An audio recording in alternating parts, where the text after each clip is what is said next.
yes, it is that chalky for me as well, so... Oh, that's probably right.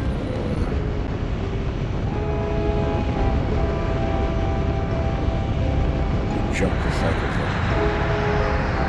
It's looking a little better. But yes, it is pretty choppy, just in general. Lexington now entering low orbit. Altitude 400 kilometers. Initiating OMS burn to stabilize orbit. ADIs are calibrated for 320 kilometers. Roger that. Jericho is 5,000 meters behind Lexington. Looks like a textbook approach so far. I'd be real worried about being 5,000 meters away from another spaceship. That's really close.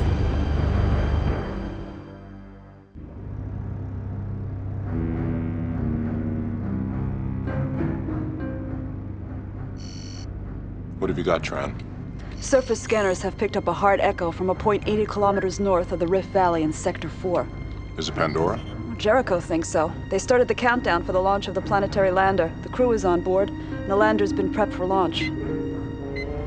What the hell is that? Sensors are picking up a contact coming from the other side of Persephone. It's accelerating at 100 gravities.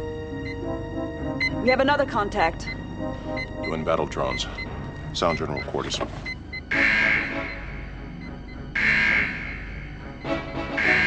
Make that 4 contacts. Probable identification, United Nations Autonomous Strike Craft, Galley class. The drones will be in range of the Lexington in 110 seconds. Communications. Give me the Jericho CO on audio. Tran, what do we have in the air? We have 9 drones out front in a standard screen. All are now changing course to intercept. We now have multiple contacts. 10, 11, no, make that 12 incoming drones. We need room. Take us out of orbit. Give me 1 G of acceleration on a vector 130 degrees, Mark 30. Power up the railguns and pulse cannons. If any of the drones make it through our screen, begin ECM when they get within 10,000 meters. Yes, sir. Course 130 by 30, acceleration 1G. Captain McCain standing by, sir. Stephen, what's going on? Captain, we're under attack by UN battle drones. Abort the lander countdown and secure the ship. Close up within 1,000 meters of the Lexington. We'll cover you with our close-in combat system. All 9 fleet defense drones are accelerating for an intercept. Sir, telemetry is coming in from all drones. There's Mama. Looks like There's a Geneva-class heavy cruiser. First one's on the scene. Like hell. They've been waiting for us.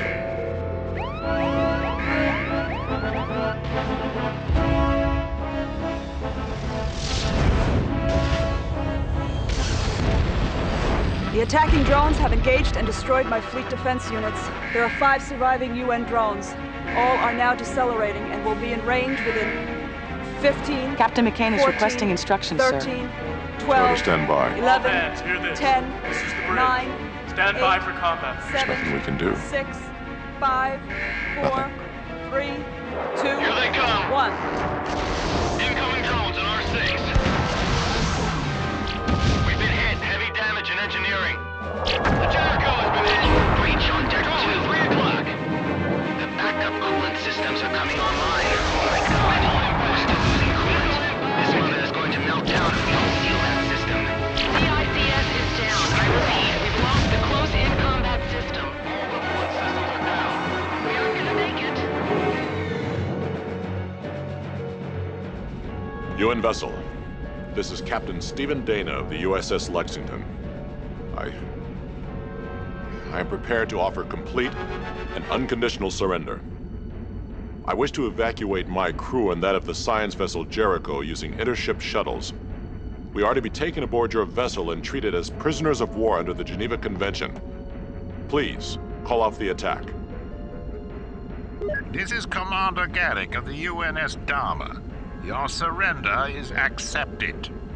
Deactivate your weapon systems and power down. You have 20 minutes to abandon ship. Garrick out. Understood.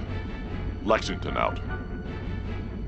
Clear the bridge and prepare to abandon ship. Tran, stay here with me. Sir, what the hell are you doing? We surrendered? Are you out of your mind? We can't surrender. That's not even an option during a normal TAC-op. I should relieve you of command. And we can still take out the Jericho ourselves with a ship-to-ship missile and then put the Lexington on self-destruct. We can't let those UN bastards get their hands on anything or anybody that will give away this mission. They won't, Tran. Oh, the hell they won't. You're just about handing it to them. I mean, you even want to evacuate the crew. I can't believe this. Why did we even bother fighting back?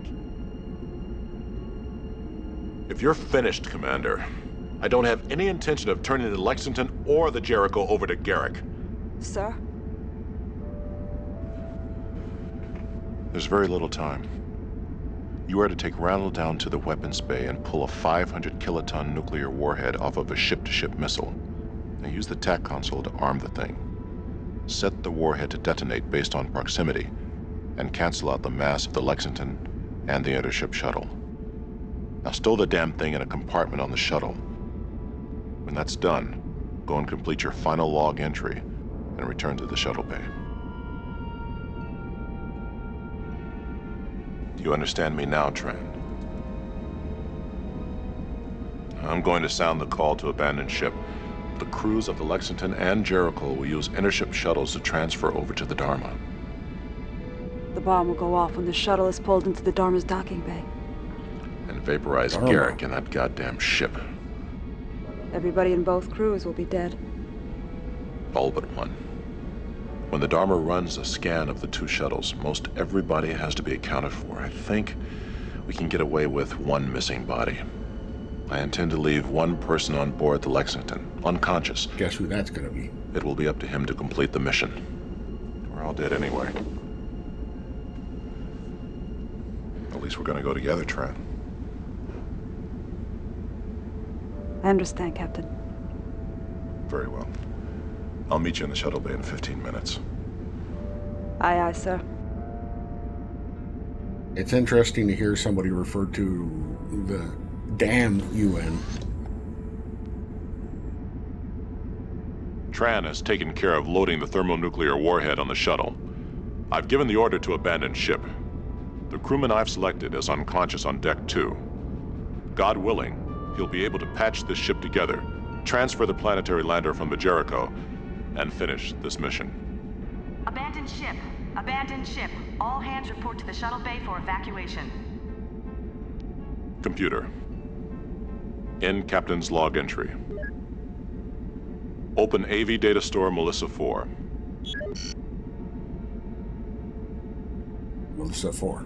Record personal message. Audio only. Encryption Delta.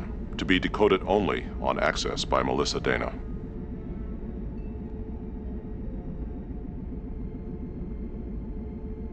The war took your mother soon after you were born. Now the war has taken me. I'm truly sorry that you must grow up with holograms as your only real memories of us. Dragon Gem. I didn't know you did You're so beautiful, FMV Melissa. work in the 90s. Just like your mother. Please, try not to be bitter. One of the reasons that we're gone is so that you'll have a chance to live in the only way we believe is right. Keep us with you always. I love you. Computer. End message. Abandoned ship. Abandoned ship. All hands report to the shuttle bay for evacuation. Lexington shuttle to Dharma. We are now leaving the Lexington. Dharma to Lexington shuttle. We detect one human life sign aboard the Lexington. Explain or be destroyed. Lexington shuttle here. Your deadline gave us no time to search the ship for casualties. Subject may be unconscious. Unfortunate. Do not attempt to turn back. Your approach to the Dharma is cleared. Garrick out. Yeah, I thought that they introduced the enemy ship as the Dahmer, like as in the Jeffrey Dahmer. I was like, that's a bold choice.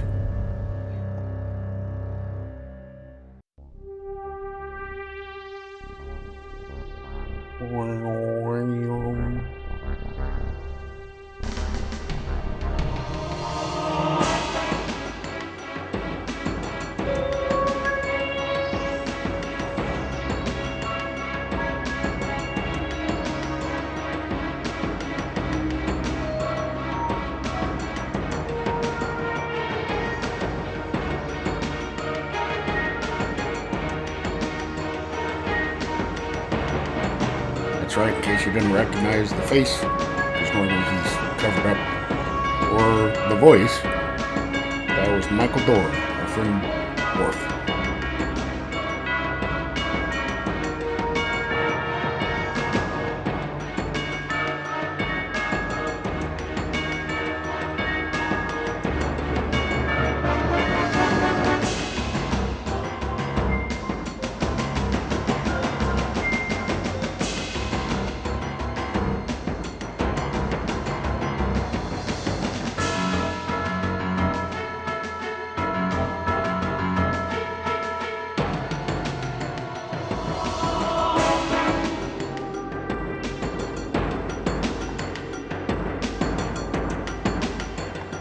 Peter Mullet.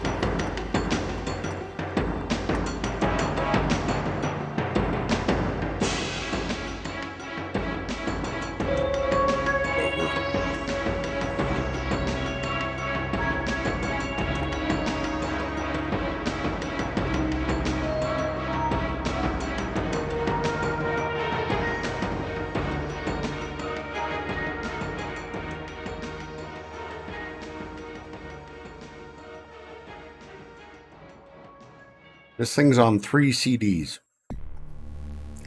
And as you can see, that intro took all of one of them.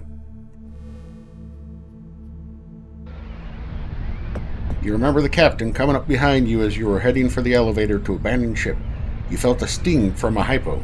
The captain eased you down to the deck. He wished you luck, and then the world went dark. Emergency decompression alert. Pressure is dropping rapidly on deck 2. Alright, we regained consciousness. I'm assuming I'm on deck 2? You're in the central corridor on deck 2 of the USS Lexington's habitat module. Let's read it. Captain's note. It's up to you now. Tran has recorded a briefing on the ship's condition and your immediate objectives. The main computer is down, but you can access the briefing through the wardroom ACN. Don't know what that means, ACN? Guess we'll find out. Also, you may need access to some of the crew staterooms on deck 2 and 3. Because staterooms are protected by the privacy laws, you will need VIS override codes to get inside. You'll find a crew manifest with what I think are the important codes in my stateroom. My VIS override code is A3X5. Good luck. Ah, crud. Am I gonna need to take notes?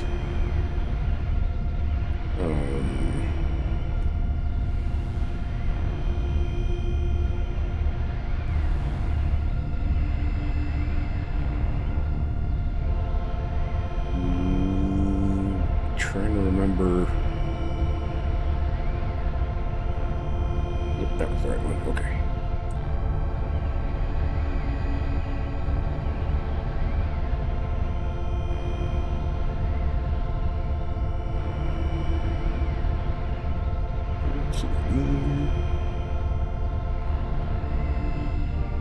DIS override codes. The captain was A3X5. Also, I don't remember what the captain's last name was.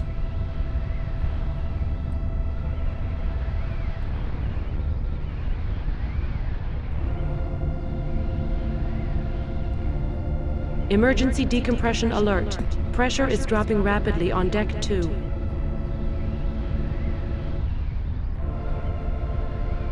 And there's Bulkhead. Alright. So I guess we need to go find... Okay. It's a little bit choppy, isn't it?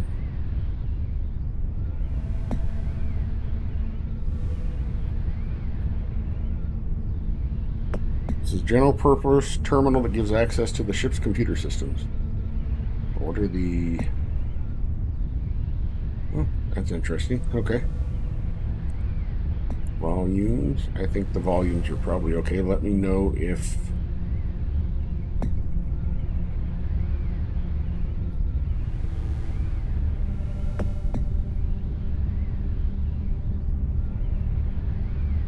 Computer?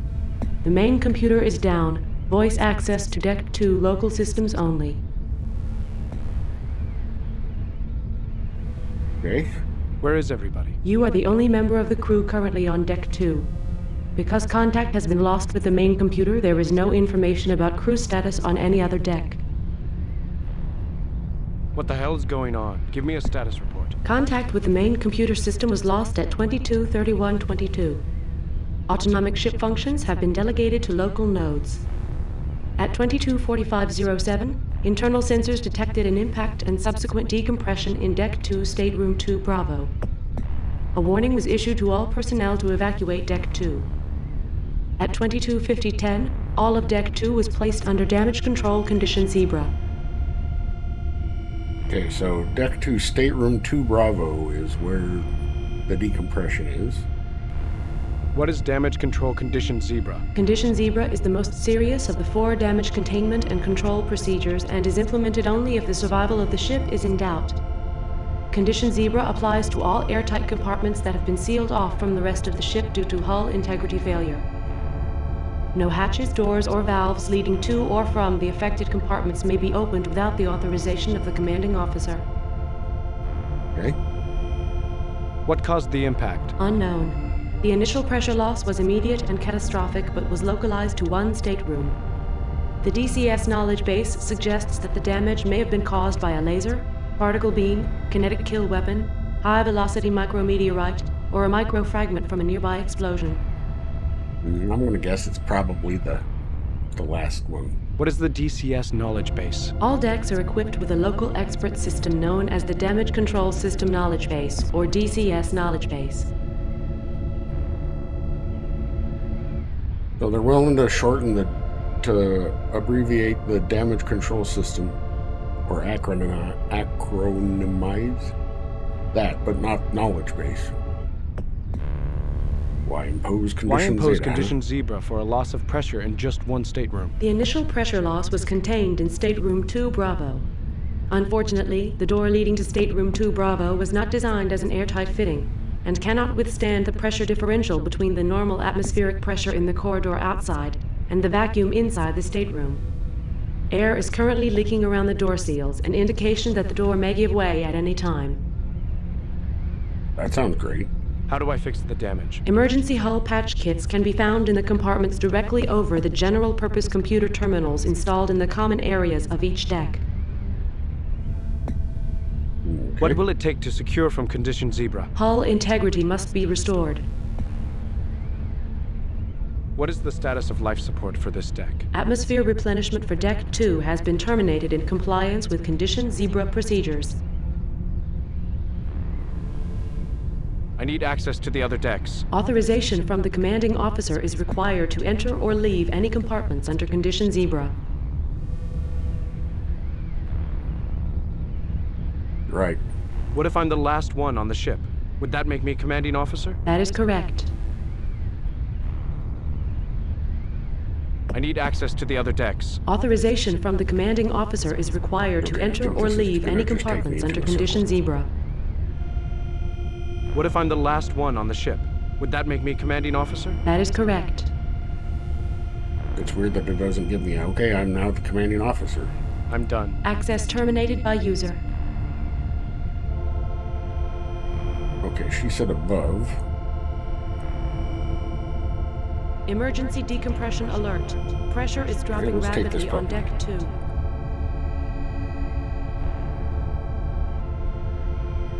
Full patch kit is contained in a plastic box with an identifying label and a red stripe. The label on the kit reads "Hole Patch Kit. Use in case of micropuncture to inner hole," and then a serial number, which I'm not going to remember.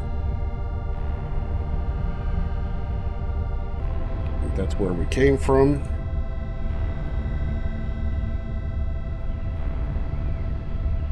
So I need to figure out where Stateroom 2 Bravo is. Figure out a way to get in there without dying.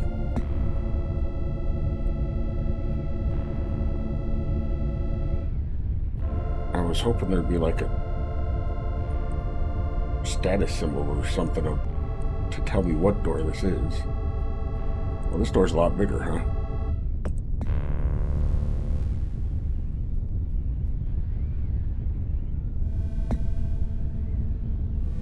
guess I'll try opening this. See if I die.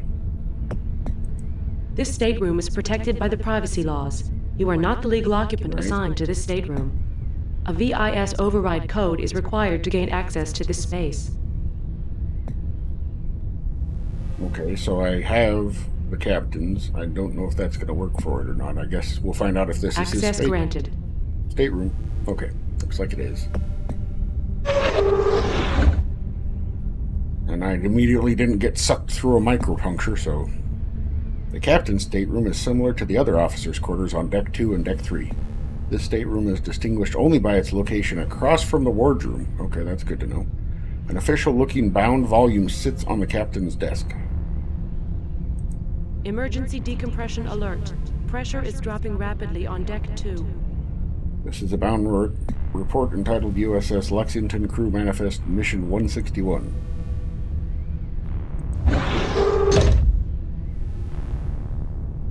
Okay. Was that the door closing behind me? Well, I hope it was.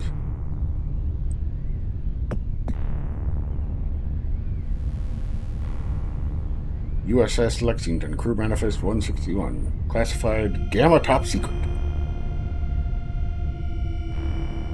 I am not going to read all of that. Operation Pandora. Oh, great. I love it when anything is referred to as Pandora. What did it say about USN AISOC? I don't know what that is.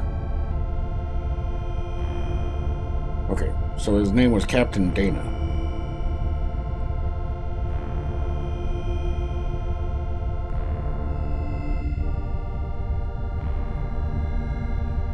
Captain Dana, attached you will find the final crew manifest for Mission 161, code Pandora.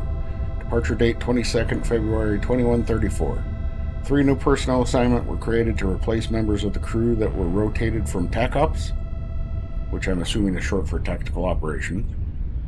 2 of the 3 billets have been filled. Your new operations officer is Lieutenant James Poole. Lieutenant Poole has most recently served in ComNav Spacecom. Okay, so Communication, Naval, Space Command, /Intel, as Special Executive Assistant to Admiral Parker. Lieutenant Poole also participated in the planning of Operation Pandora. I don't know if we're Lieutenant Poole. I think we might be. Your new optoelectronic tech is Petty Officer 2nd Class Mark Aguilar, most recently assigned as Senior Optoelectronic Tech on the heavy cruiser USS Coral Sea. The 3rd billet has not yet been filled. Your special request to Operations Logistics Command for assignment of Supply Officer has been duly noted and is being processed. The subject officer can be made available prior to the scheduled departure date. Prior to the scheduled departure date of he will be assigned to your crew. I'm guessing that the word of should not be there.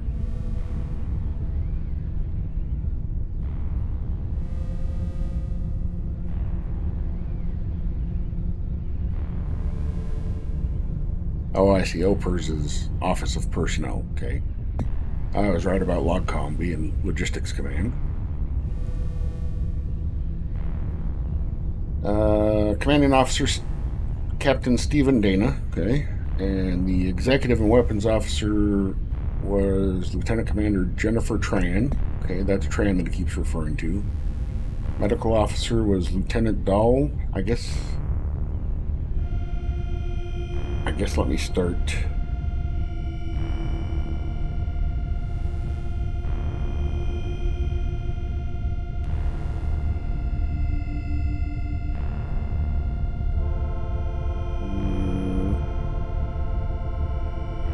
Commander Tran.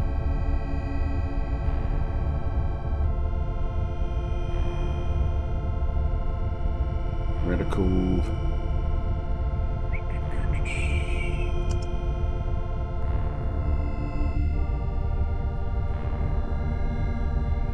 Lieutenant Dahl.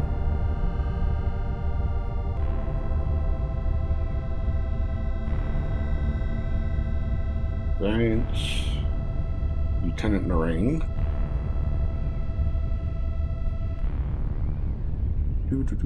I hope that we're not going to be running out of time and that suddenly I'll just be dead. Operations. Lieutenant Poole.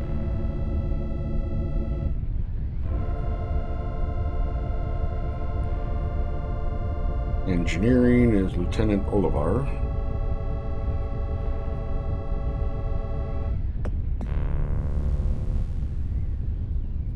Supply, yeah, it doesn't look like I can, that's not a link, so supply, to be determined. Comms is Lieutenant Falcon, nice.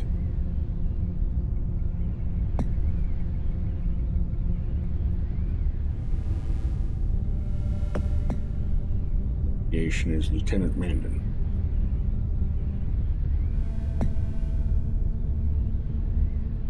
Okay.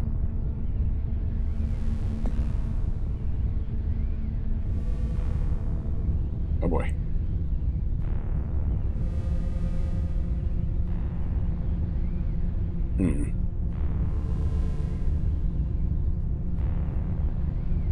You thumb through the document until you reach 2 pages near the end covered with diagrams in the captain's handwriting.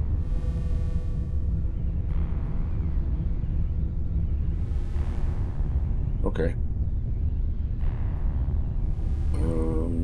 So that's deck 2 and then deck 3. Okay. So I don't need to write down all of these. Got it.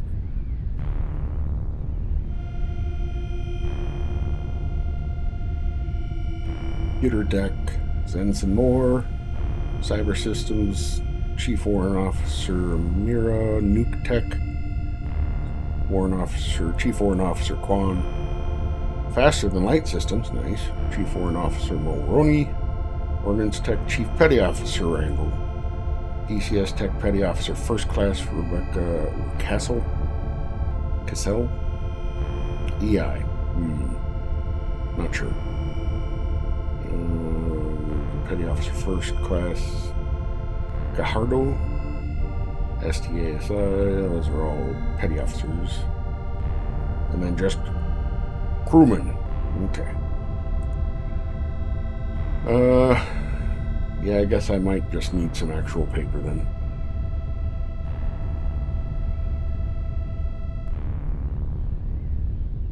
I did save it, yes. So hopefully it'll... Alright, so, I mean, I guess...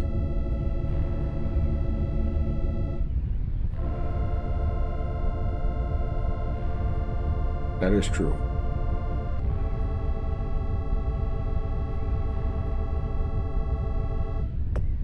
So,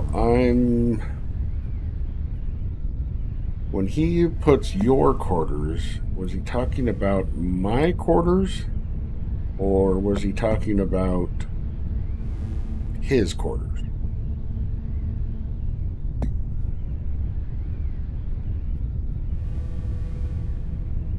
Because we're also directly across the hall from the wardroom, but it doesn't show a wardroom on here to really get me going. And there didn't look like there was another room outside. Alright, well, we'll look. Drawers? Emergency decompression alert. Pressure is dropping rapidly on deck 2. Okay, thanks. These 3 drawers are generally used for storing uniforms, leisure clothes, and personnel effects. Alright, let's open them, suckers. You pull open one of the drawers, look inside. You find nothing but clean uniforms. Disappointed, you push the drawer back into the bulkhead. Can I open one of the others? Or is it always going to be that top one? Okay, got it. Cabinet. Cabinet's locked. Even if you could open it, all you would find is a collection of toilet articles, shoe polish, uniform decorations, valet in a spray, and other practical necessities of military life aboard the ship. What? Then tell me that that's what I opened and found. of Oz. Do I want of Oz? A sealed magnetized vase is home to the traditional star flower. The vase has all of the nutrients needed to keep the genetically engineered flowering plant healthy for the duration of a typical mission. I don't know if I have a limited number of inventory space. You pick up the flower, look it over, and put it back. The star flower doesn't seem like it would be very useful. Besides, you know that half the crew has them in their quarters. You can find one if you need one. So I think I did look at this earlier. Let's see, helpful hints. Yeah, take everything that isn't nailed down.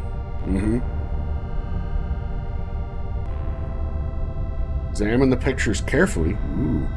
Check all of the objects in each picture before moving on. Many of the clues in this game are visual, so keep your eyes peeled. Well, great. Hopefully it doesn't have a problem for a colorblind fella. If you get stuck, try playing with a friend, relative, spouse, lover, or other of... Hey, I was still reading that. Save early and save often.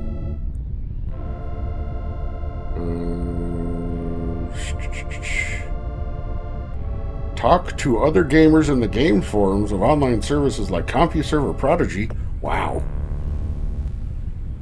And I am not calling a 1-900 line.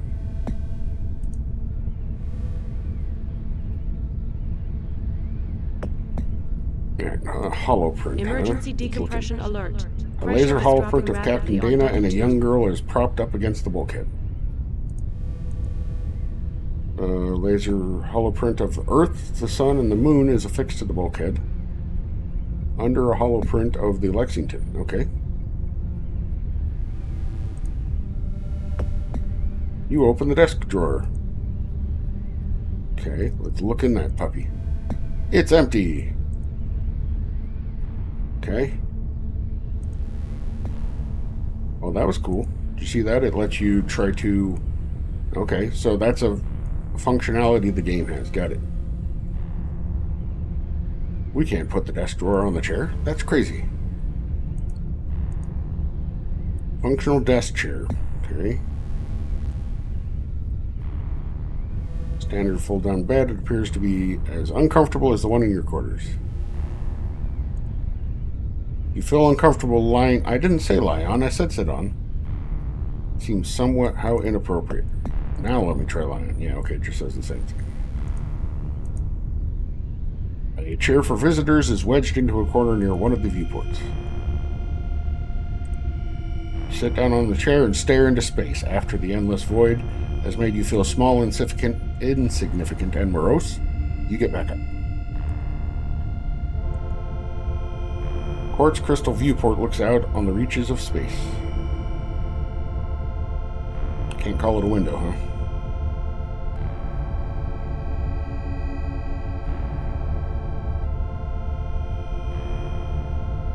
USS Lexington, Captain's Log. I don't have much time. The bridge recorders and comm logs will have full transcripts of the events that led to the current situation. This is a subjective account intended for the Captain's Log only. I'm afraid any gaps must be filled in later using previous entries. A lot has gone wrong since we first arrived in orbit around Persephone. Godforsaken world at the end of a 68 light-year voyage that has tried my ship and my crew. The details of this mission are known only to myself, my XO Lieutenant Commander Tran, and the captain of the Jericho, the science ship we've escorted from Earth. The three of us have carried this secret, a burden that has gotten heavier during each week of the trip out.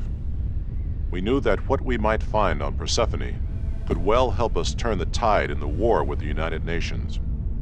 We knew that it might even change the course of human history. Things haven't worked out that way.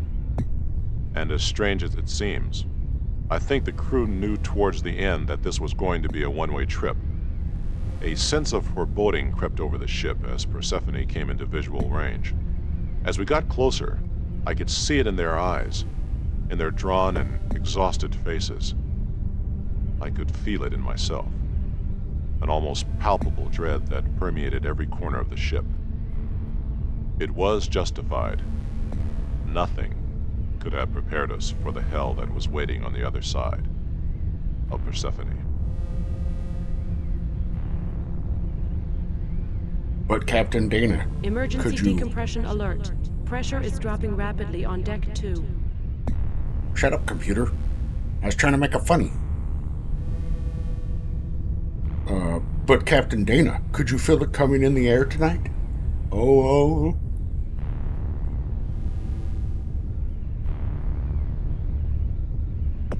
USS Lexington? No. Okay, is that all I can do with it? Alright. Same personal computer as everyone else in the crew. Standard keyboard is set into the desk. Sure, that's set into the desk. The display panel is mounted on the bulkhead. Alright, so...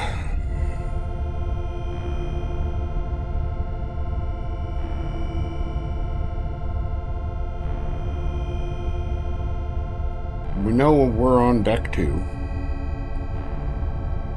I'm still not 100% sure if this is him marking it as his quarters or my quarters.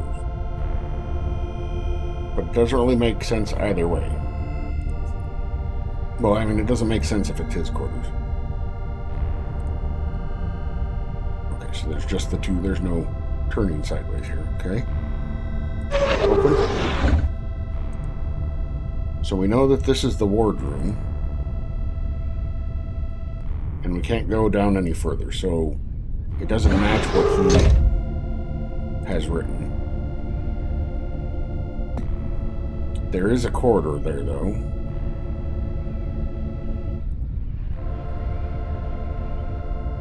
Oh, you know what? I'll bet you... this is the elevator. Right?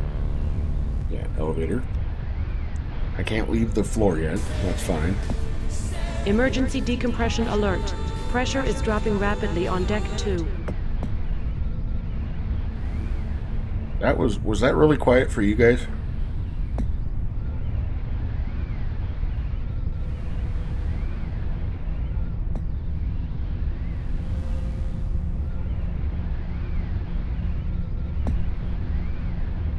Why is that quiet? What is it? Hold on.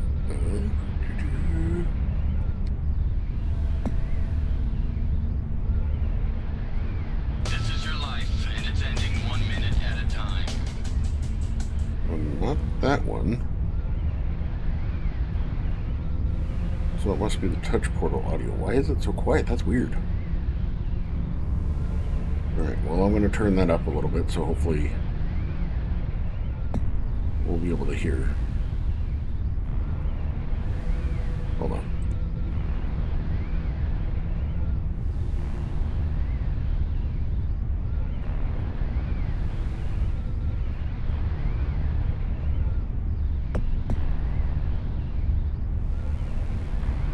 I'm just double checking how the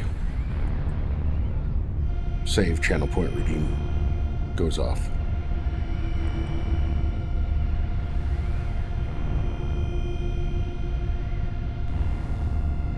No, so it should be that same.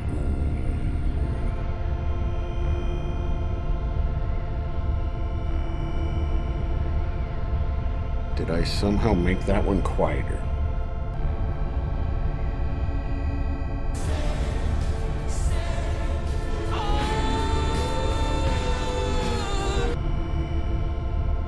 I'm wondering if I made everything quieter and forgot to adjust the volume on the Emergency decompression DLC. alert.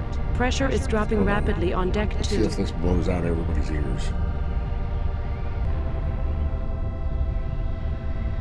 Teenage Mutant Kung Fu Chicken.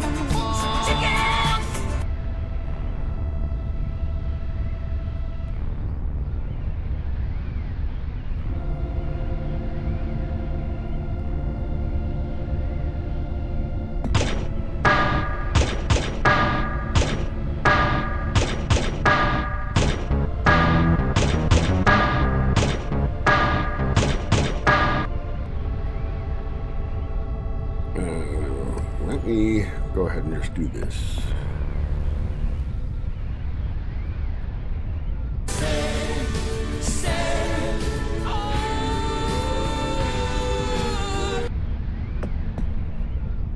I will just add to normalize the loudness for all of my sounds. Since I'm not 100% sure which ones are loud or not. I'll keep it here at this volume, but you guys let me know if it gets too loud. Okay, so down that direction with the terminal was his place and the captain's deck or quarters, as well as the wardroom.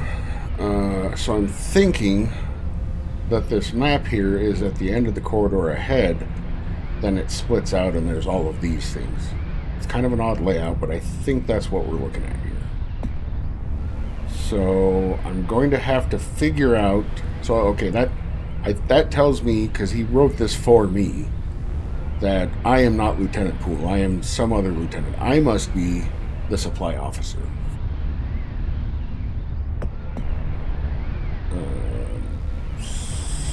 So I'm going to have to eventually get into Tran's room. I wonder which of these is 2B. Stateroom 2 Bravo.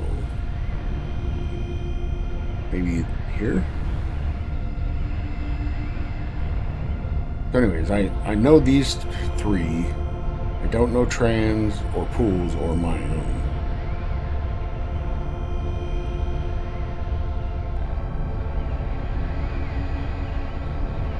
Emergency decompression alert.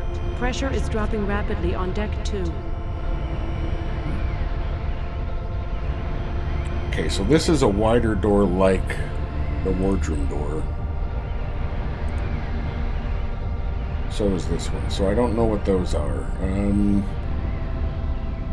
It's probably not going to tell me. Yeah, just that the door is closed. Okay, I didn't die. This is Lexington's state-of-the-art communications center, the 22nd century equivalent of the Radio Shack. On an old surface vessel, this room has just about everything needed for intership and ship-to-ground communications, including tachyon beam uplinks, lasers, and microwave receivers.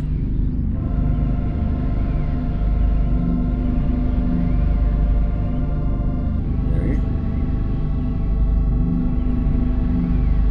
Other comm system controls. Chair. TCS controls. Status panels. Overcome TCS controls. Okay.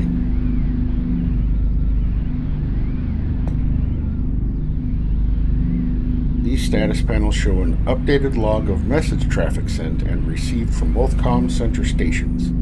The sources and destinations of all intership and interstellar communications are listed. Okay.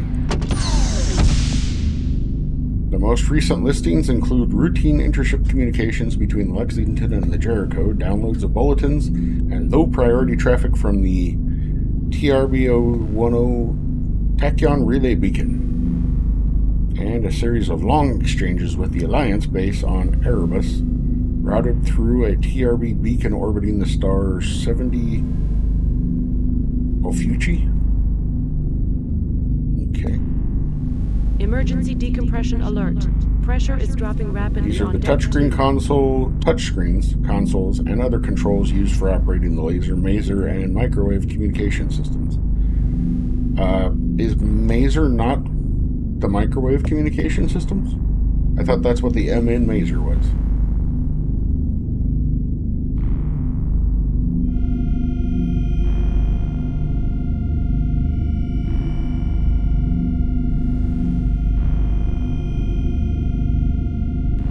General purpose terminal that gives access to the ship's computer system. Okay, so it's just... Computer? The main computer is down. Voice access to Deck 2 local systems only. Any change in status? There has been no change in the status of Deck 2 systems.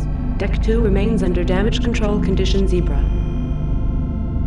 Welcome back. I'm done. Access terminated by user. Okay.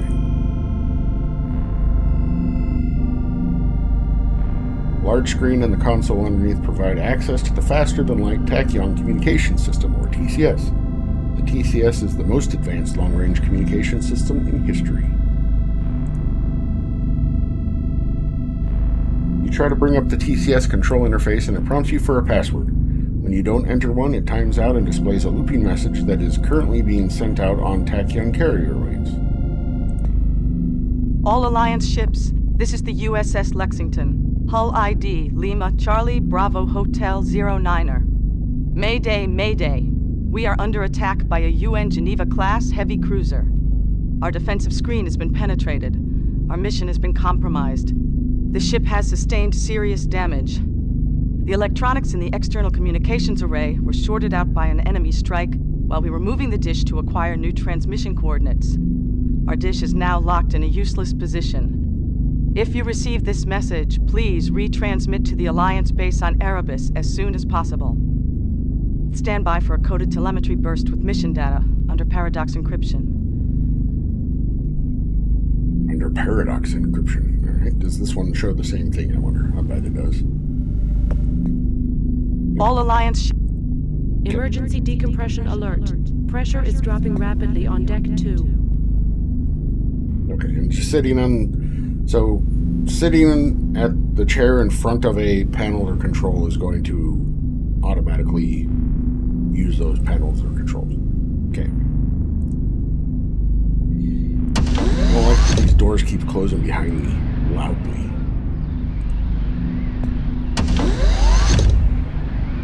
Storage. This is the secure storage area where critical optoelectronic and mechanical spares are kept in reserve. Label on the container reads as follows. EC1011 spares.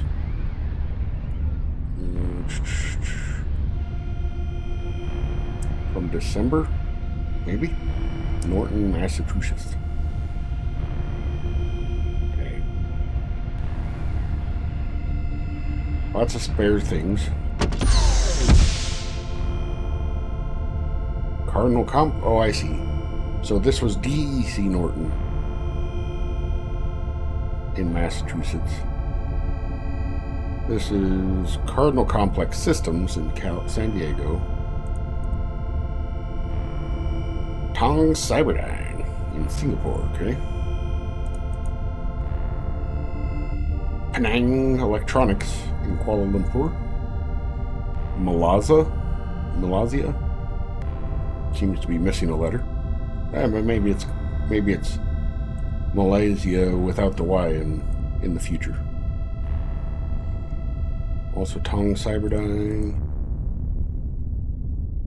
Northern Comm Systems in Canada. Emergency decompression alert. Pressure is dropping rapidly on deck 2. Halliburton Industries in Liverpool. Caution radioactive. Grupo San Marcos in Mexico. So likely things, if I need spares of something, then they'll be found in here. Got it. Ooh, light. A strip of lights on the overhead provides illumination. Thanks, game.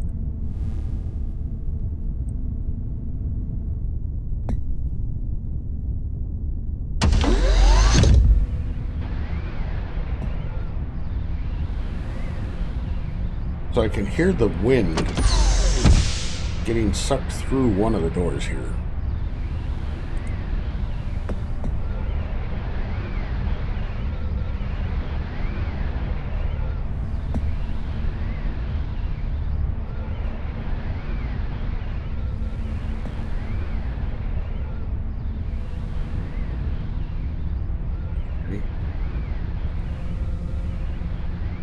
Trying to see if it's going to be obvious about which one's which. Standard intercompartmental door. MEGA test join the Ponteon.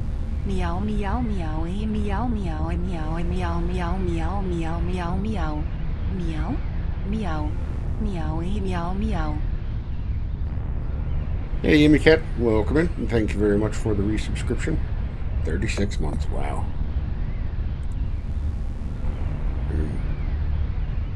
Feels weird having been streaming that long. Standard intercompartmental door. Okay, so I don't know how to open either of these yet. This one's mine. Okay, mine is just going to open for me because it's mine. Emergency. This is your statement. Pressure is dropping rapidly on deck 2. Cramped space that grew painfully familiar during the 4-month voyage from Titan. We often wondered how the crew in the smaller quarters on decks 3 and 4 could stand the 6-month, 8-month, and even 12-month extended missions. Oh yeah, lie on my bed. Yes, it's the same bunk you've been sleeping on for 4 long months.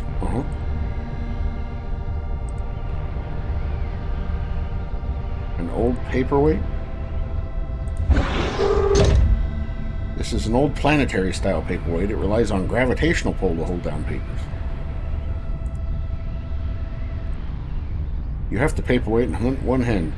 As you do this, violent thoughts race through your mind. They disturb you so much that you toss it back onto the desk. Listen, it is not up to you, game, whether or not I'm disturbed by thoughts. On your desk, you have a notepad that you use for jotting thoughts and to-do lists. Let's read the puppy. After reading the first item, you realize that these things you had once considered important are now utterly trivial. Thanks. And what's in this cabinet? You're all too familiar with the contents of that cabinet, from your shaving kit to the polish you use to keep your boots shined. None of it seems particularly useful at the present time. Roll open the drawers, find nothing. Yeah, okay.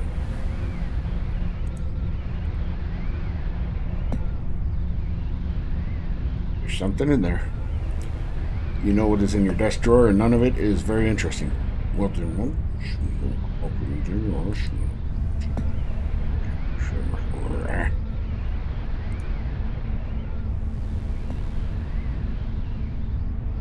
These are the books that you brought aboard the Lexington. Emergency decompression alert. You already know these books well. Besides, this is not exactly the best time to be rereading your old classics. This is an old keepsake you found at a junk shop during a shore leave 3 years ago, back when you were still with the fleet tender USS Hesperus. The framed image is a pretty holographic emulsion-type photograph of one of Jupiter's moons.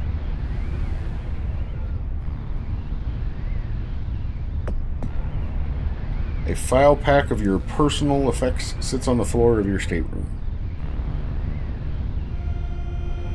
You know of nothing in the file pack that would be terribly useful at the moment. The contents consist mainly of holodiscs to pass the time, souvenirs from your first tour in the Navy, and assorted non-perishable food items lacking from the limited menu of the mess hall ACD. Okay. This is a general purpose terminal that provides access to the ship's computer system. Computer? The main computer is... I'm done. Access to...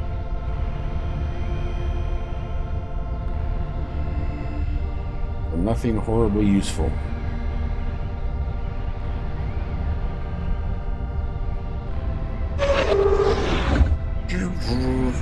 How are you doing, Emmy Cat?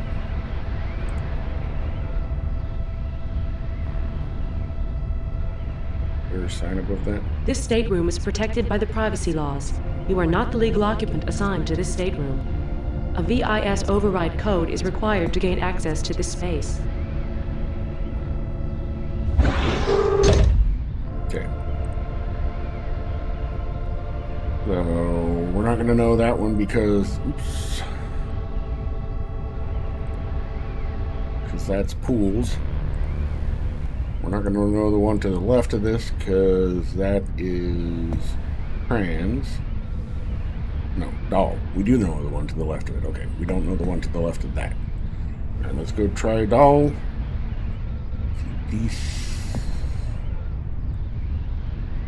How come they're only 4 digits when his was 5 digits? Is that... I don't know if that's a 2-2 or is that Z. Emergency decompression alert. Pressure is dropping rapidly on deck 2.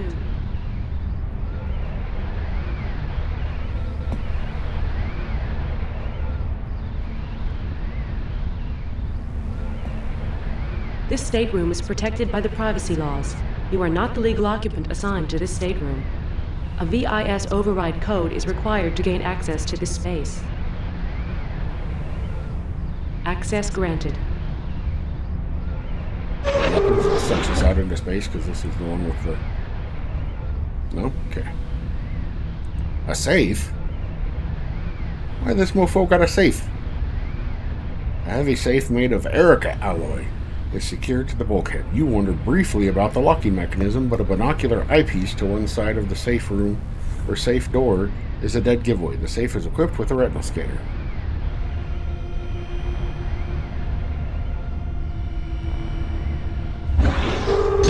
You look in the eyepiece, you can see two little green crosshair patterns that immediately begin moving from side to side.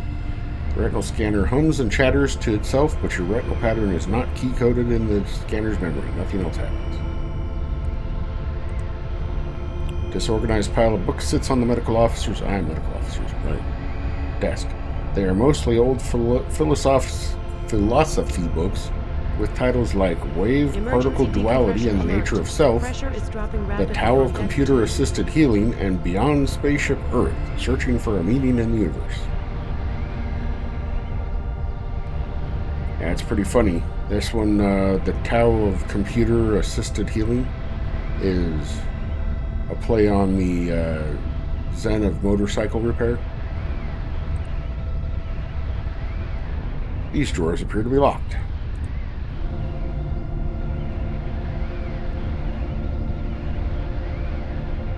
Is there anything in his drawer? Their drawer? I don't know if it's here. Nothing of interest, okay? Books.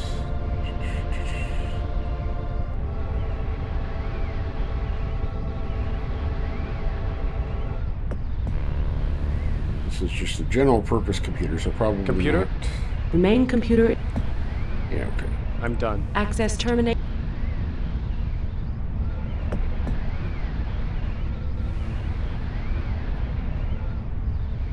You plop down on the bed and find it just as hard as your bunk. After sleeping on these things for a few years, you couldn't sleep in a normal bed without slipping a plank of plywood underneath you. You bounce back up. What is this? You get on out of here, like. Get. Where you going, little ass pun? Who told you you could be here? Who told you you could be here? I am the law. Get out of here. Get.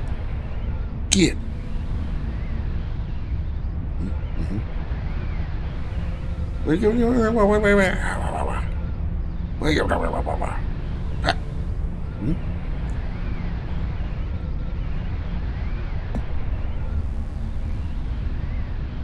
Links. Emergency decompression alert. Pressure is So dropping he rapidly has on deck 2. a safe. Break? Alright. Okay. Good. It didn't let me break the safe. Probably because I don't have something to break it with. You pull on the door as hard as you can. Nothing happens. Yep. Okay. Okay. Back out here. We know we can't get into that room because that's trans and we don't have trans code.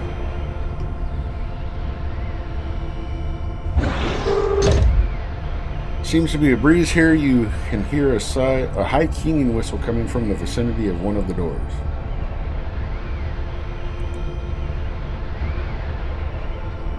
Well, there's no visual clue as to which one it is. I'm going to assume it's this one since it said Bravo. So we will try Narangs first.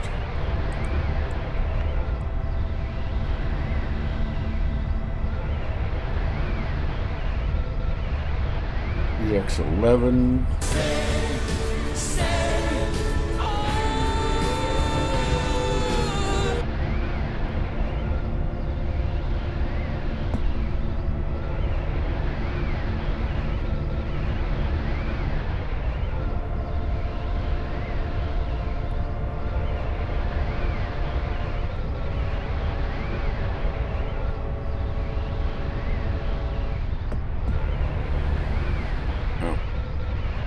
Put my wrist pieces on.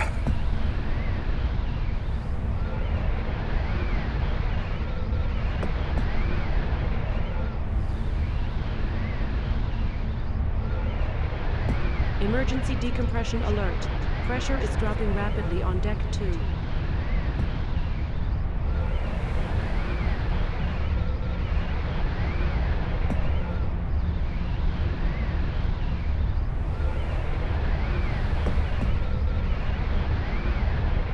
Note to self.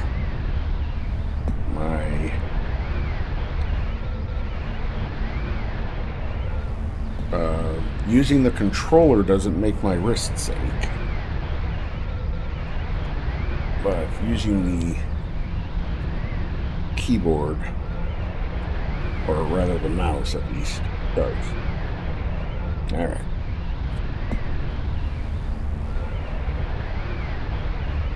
Try opening. This stateroom is protected by the privacy laws. You are not the legal occupant assigned to this stateroom.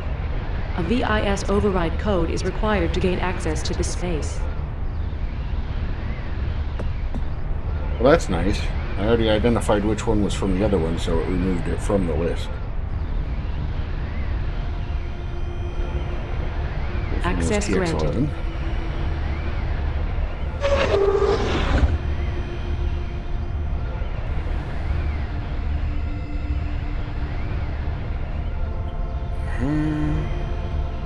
Bed looks the same. Yep. Okay. Theory of Artificial Quantum Singularities, Volume 3. Can I take it? Grab the book and quickly compare its usefulness against its mass. Usefulness 0. Mass 1,156 grams. The book goes back on the desk.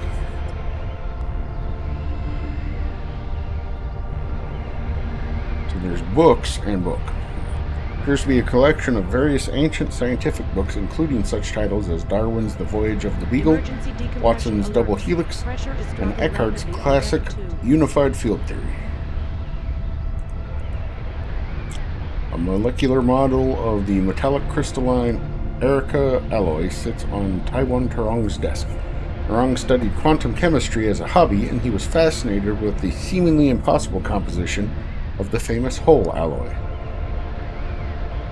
Take it? Nah, too awkward to carry around.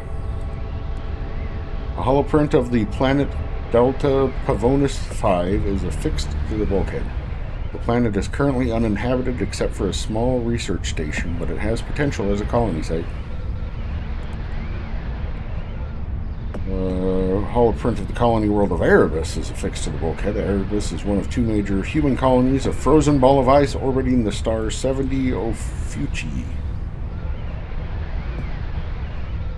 An embossed yellow card with a fancy gold lettering is affixed to the desk next to the personal computer unit. A scientist on a Navy warship is like a whore in a gay bar. Dr. Anton Fujikawa. Okay. Can I take the card? When you try to peel the card off the desk, it starts coming apart. You decide to leave the card alone. Is this just a standard terminal? It is. Okay. Well, I'm going to try it and see what happens. Computer? The main computer is down. Voice... Yeah, okay. I'm done. Access terminated by user.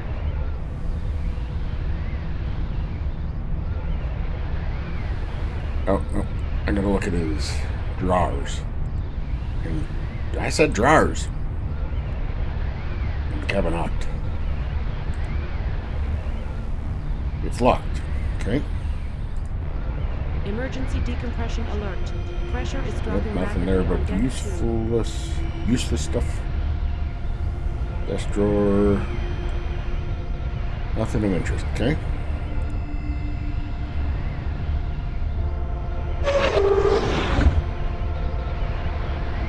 Alright. Gonna maybe have to act quickly. This stateroom is protected. Access granted.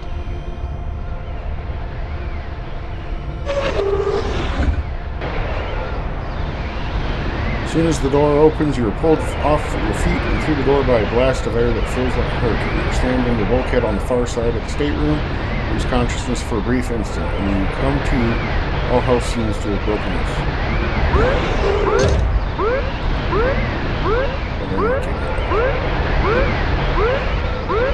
And then you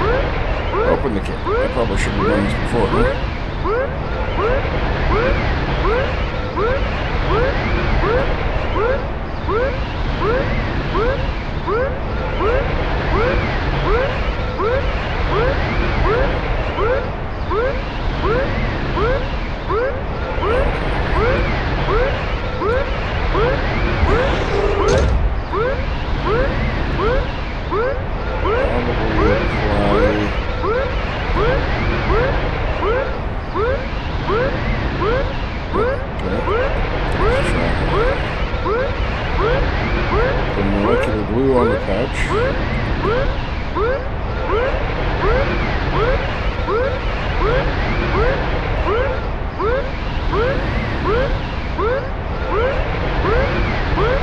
Gel foam spray.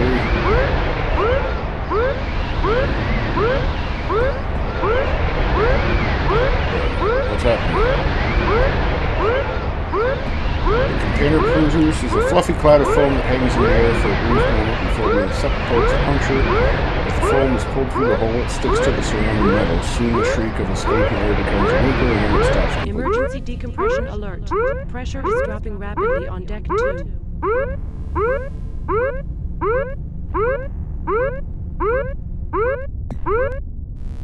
Put the patch on the puncture and push it firmly into place. The molecular glue creates an atomic bond between the patch and whole metal, making the resulting seal nearly perfect. You discard the gel foam container and the patch kit instructions. Congratulations, the puncture has been plugged.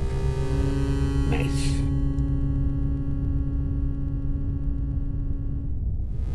Composite fiber hole patch covers the puncture.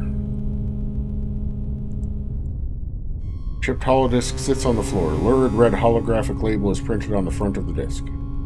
The pressure on deck 2 has stabilized. Swedish nudes and null G. Has been Looks secured interesting. from damage control condition Zebra. Snatch up the disc, realize that it's been damaged beyond repair, and toss it back down again. What a pity. Of all the items in the stateroom, the disc looked like it might be the most interesting.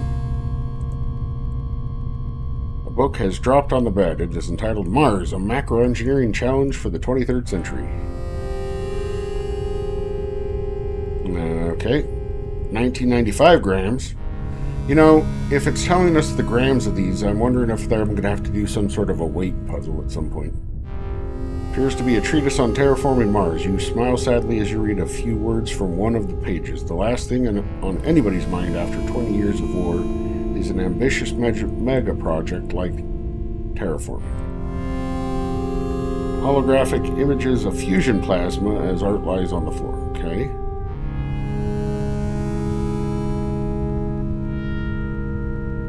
Alright, so let me do this again. So we have... Which room was this in? Holographic fusion... Images of fusion plasma.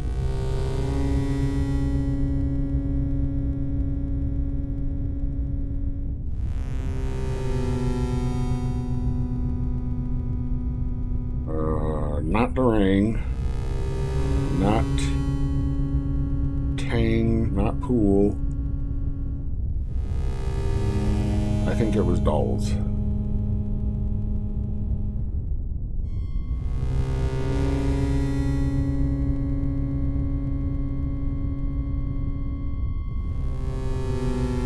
$1,575 grams.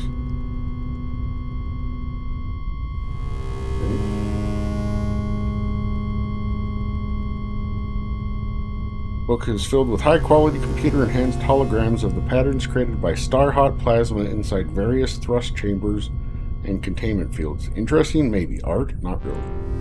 Let me look back at the crew manifest to make sure I got the names right for the persons.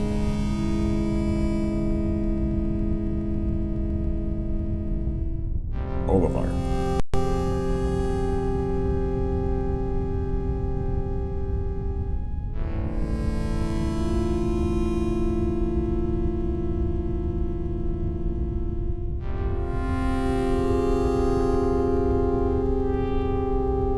This was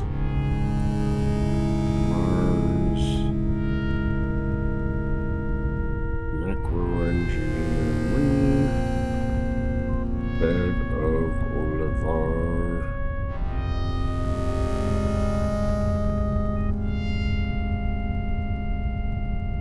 $1,725.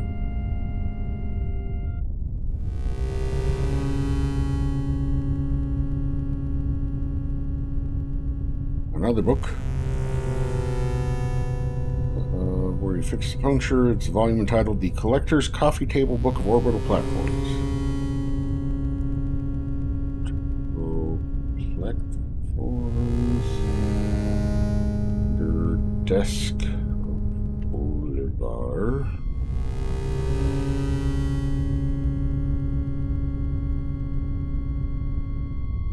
You've gotten about all you can from this particular book. Olivar had some strange tastes. Okay. So that one's not even giving me a weight. This appears to be a collection of color holograms depicting various orbital platforms used for construction, repair, materials processing, defense, staging, and research. The space stations are all lit very dramatically and shot from interesting angles.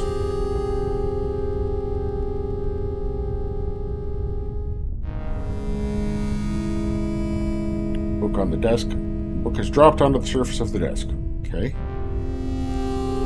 You grab the book and quickly... Okay.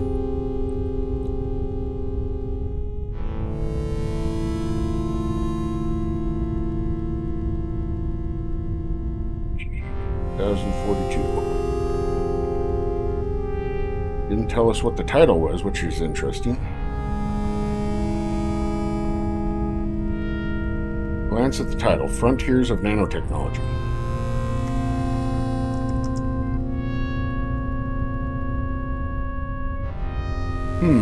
You open the book and look at the publication date, 2052.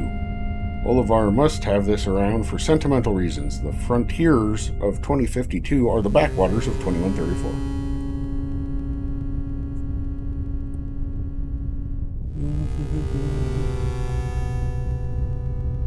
Just in case the year is important.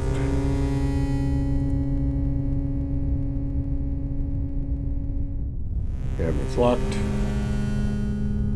Drawers are jammed shut from thermal stress. Ooh.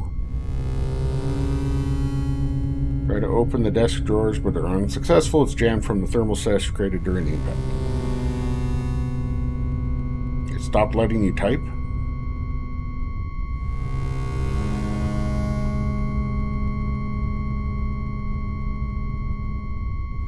Jam shut. Is this a normal computer terminal? It is. It looks different. Computer? The main computer is down. Voice access to Deck 2 local systems only. Any change in status? The pressure on Deck 2 has stabilized. Deck 2 has been secured from damage control condition Zebra.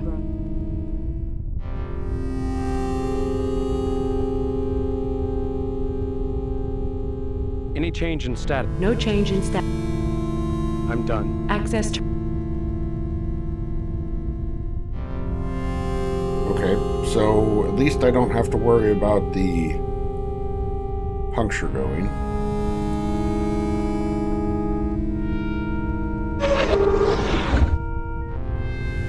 I still don't think I can access trans room.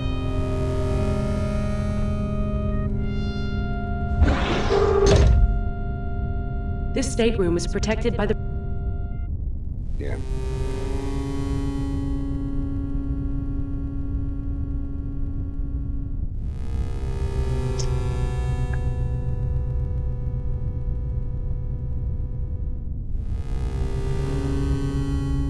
I think that's all of those rooms. I don't know if I can get off of this floor now. See what his note said again.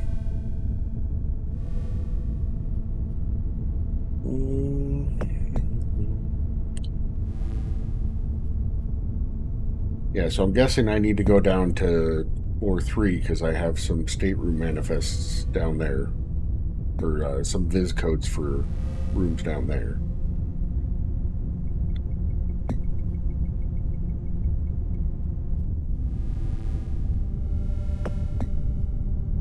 Yeah, Falcons, Mira, and Quans.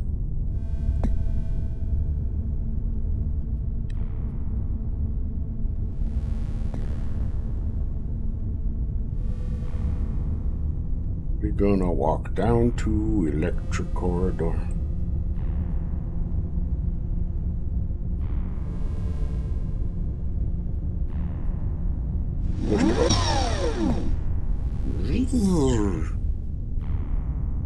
Want to go to deck 3? This is the elevator that provides access to all habitat module decks and the weapons bay, reactor spaces, and engineering areas in the aft section of the ship. Excuse me. A yellow keycard is required to gain access to other decks.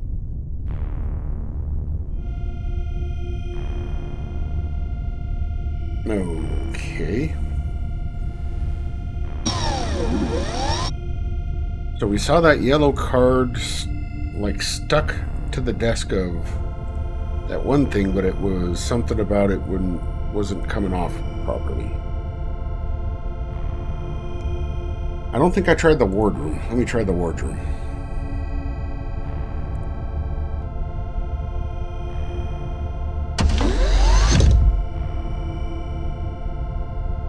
This is the officer's wardroom. In the old surface navy, the ship's wardroom was traditionally the officer's mess.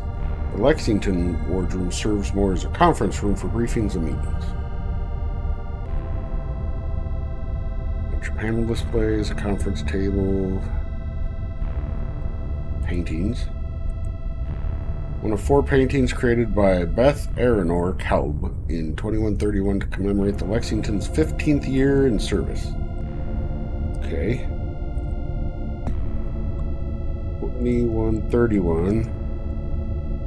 15th year of Lexington service. So what? That would make...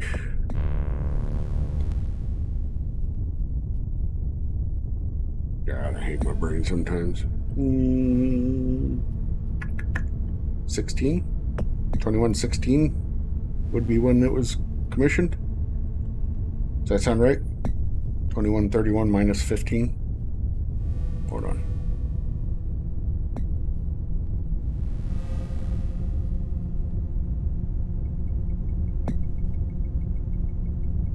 Yeah, 2116. Okay.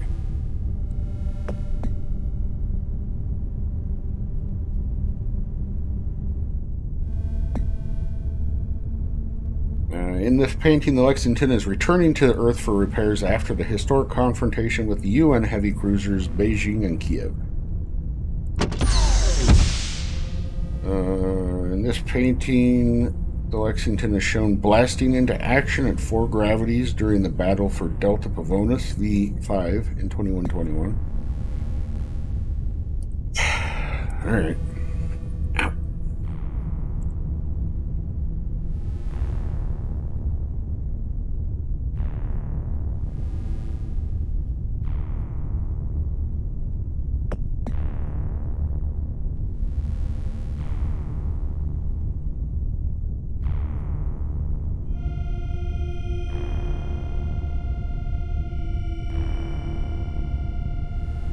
Holy crap, there's a map? Alright.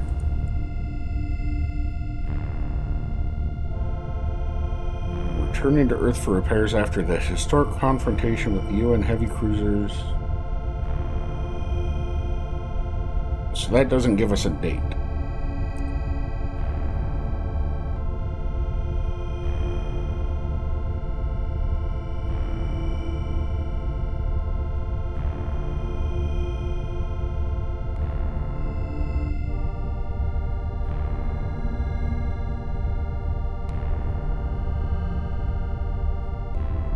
Beijing and Kiev.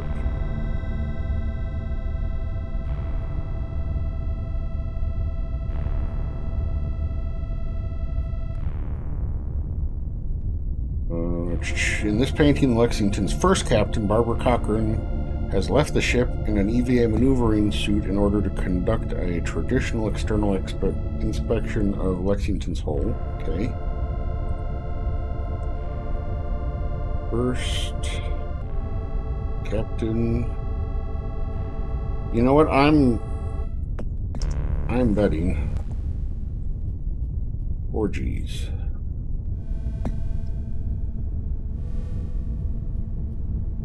First captain. Cochran.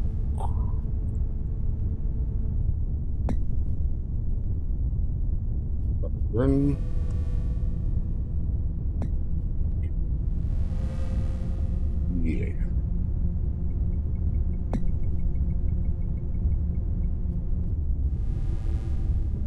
returning to Earth for repairs after the historic confrontation with the UN heavy cruisers Beijing and Kiev. So there's not really a number involved in that, aside from there being 2 ships that it was against.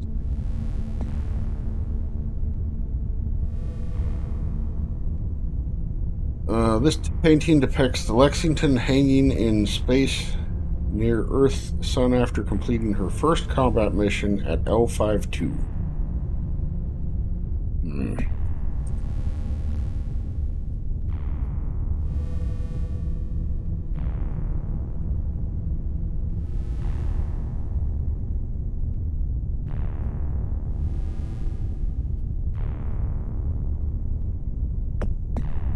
Well, if those are going to be necessary.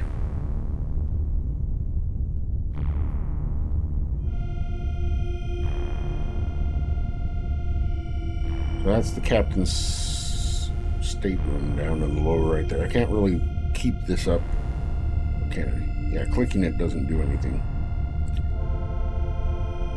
Alright. Conference table. An elegant conference table with 6 chairs dominates the wardroom. Panel displays are inset in front of each chair.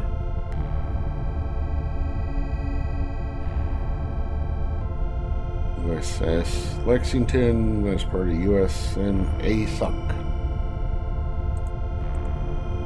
6 flat panel displays are set into the wardroom table. The images on the 6 displays are the same as the one found on the large bulkhead screen. So right now they're just showing that. Got it. That's right, I get a map.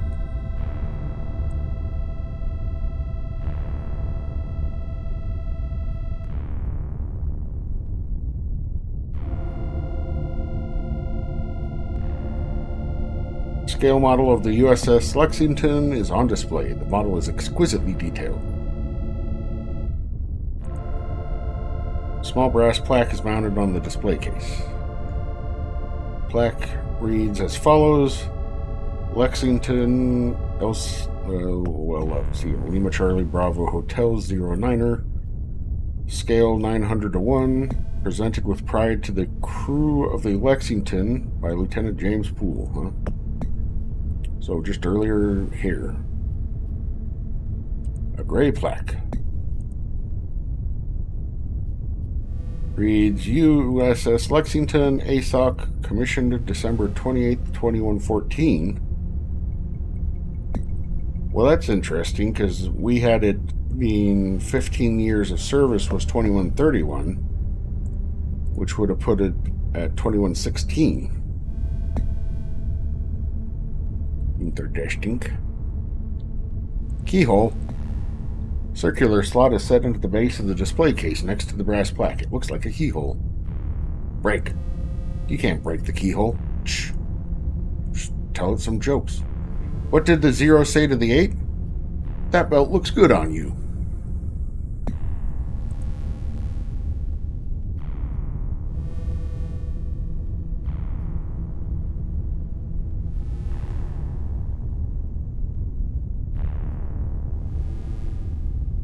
Get out. Get out. Nice. Well, then I guess I'll tell another joke, since we got 2 of those. And welcome in, Johnny. Why did the adventurous pigeon want to spend the evening in a dangerous wind? It wanted the experience of a nightingale.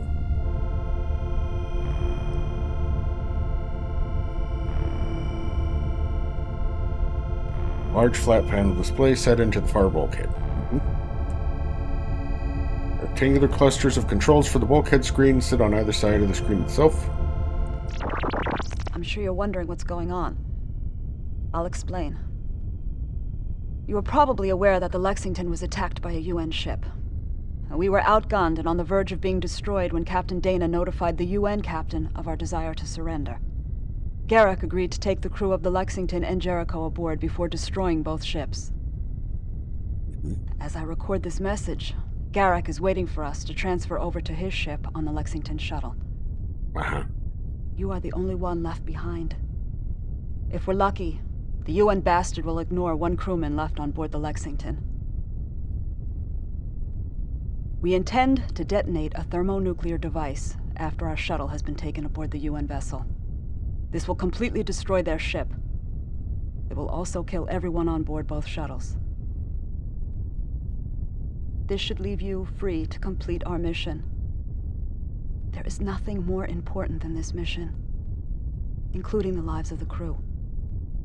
We died so that you can finish what we started. Our ship was badly hurt during the UN attack.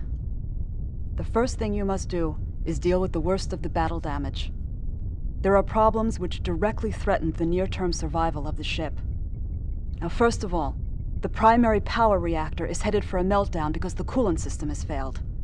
The molten core will eat through the containment vessel of the reactor and set off the fuel for the fusion engines.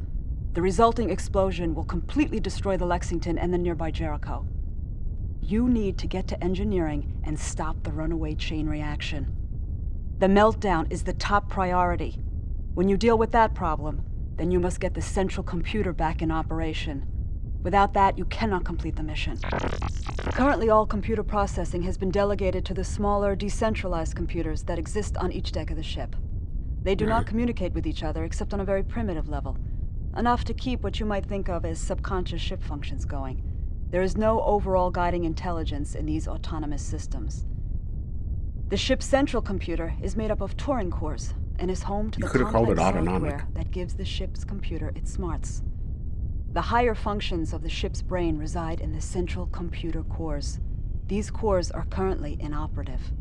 The primary cores were destroyed, and the secondary cores failed to activate the way they were supposed to.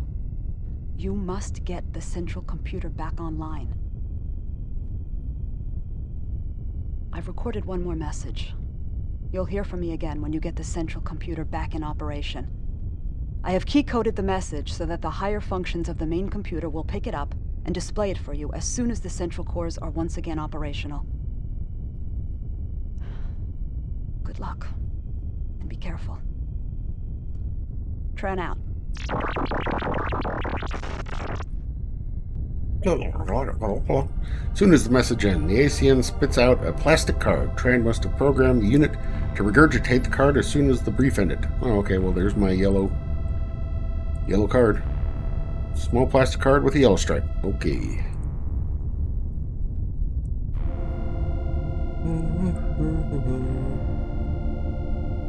What happens if I try to use them? They're touch sensitive, aren't touch sensitive. They're a passive unit slave to the large bulkhead screen. Got it.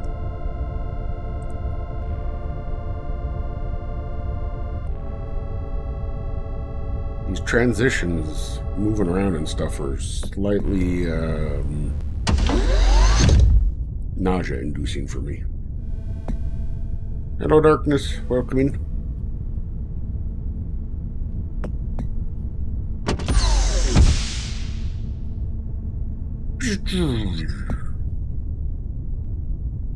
Alright. So I'm going to have to get to the core. I don't know what floor the core is on. Power core is on.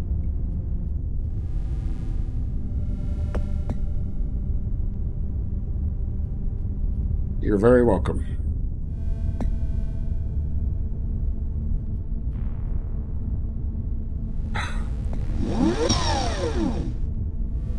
Gotta make me actually click on the call button. I can't just do it automatically. Okay. Access granted. Now, is that access to all the floors or just the one? Aha. Let's try engineering. Wait, did it say engineering or did it say the reactor spaces?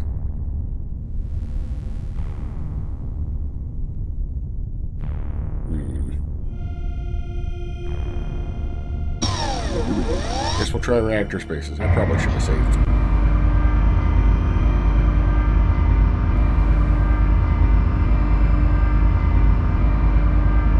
Reactor spaces.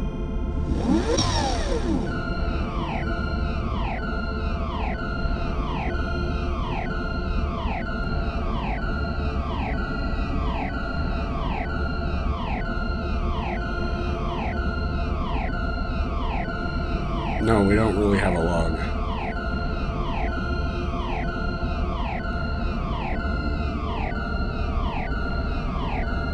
What does online tutorial tell me? Emergency decompression alert. Pressure is dropping rapidly on deck 2.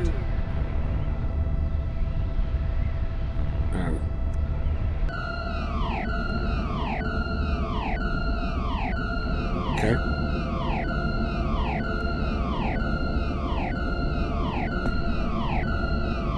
This is the entrance of the honeycomb of access tunnels, crawlways, maintenance areas, and workspaces surrounding the innards of the Lexington's liquid-cooled reactor. Warning. A coolant leak in the power reactor has contaminated the reactor spaces. You are in a radiation hazard area. All personnel must wear proper protective gear and carry radiation monitoring equipment.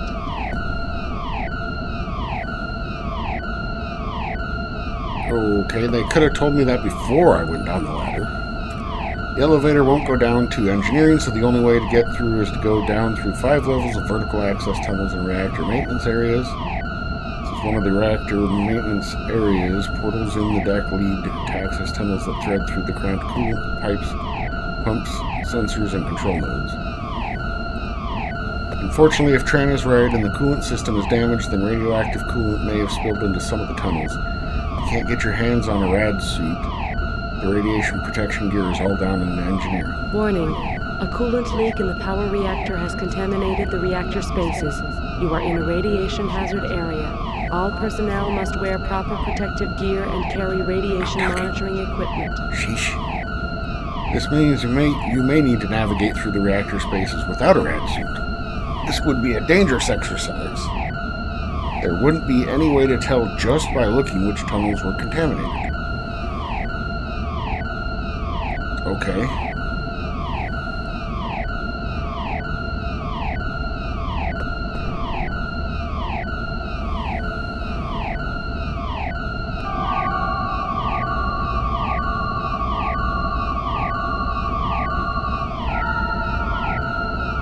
Warning. A coolant leak in the power reactor has contaminated the reactor spaces. You are in a radiation hazard area. All personnel must wear proper protective gear and carry radiation monitoring equipment. I'm trying to figure out what this 1, 2, 3, 4, 5 is. So am I still... Oh, okay, I got it. Why is it an A? I guess this is the A side. So how am I supposed to know if there was a reactor? A coolant leak?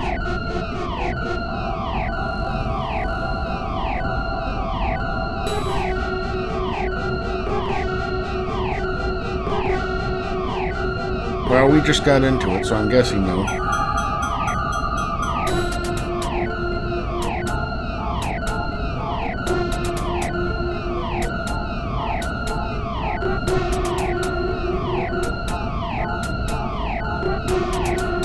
Warning. No, it told us that there wasn't any. The reactor has contaminated the reactor spaces. You are in a radiation hazard area. All personnel must wear proper protective gear and carry radiation monitoring equipment. I mean, it can't be as simple as just going down the ladder 5 times.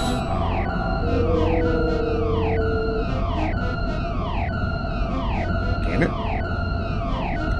You feel dizzy and sick to your stomach. All of your exposed skin has turned bright red, as if from a serious sunburn. This is not a promising development.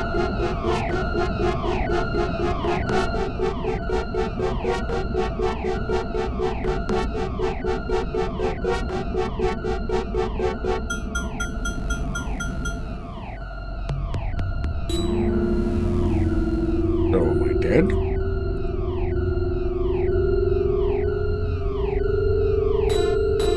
Your symptoms are getting worse. You recognize the conditions as severe radiation poisoning. The symptoms from even fatal doses can be delayed by several hours, so the immediate manifestation of the nausea, dizziness, and surface burns is an indication that you probably got a dose several hundred times higher than the minimum lethal dose. You must have been poisoned by traversing one of the vertical access tunnels in the reactor spaces that had been contaminated by the coolant leak. If only you had been able to tell which tunnels were contaminated.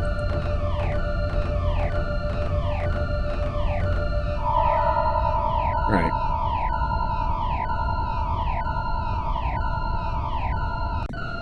So let's restore back to bow wow wow wow wow.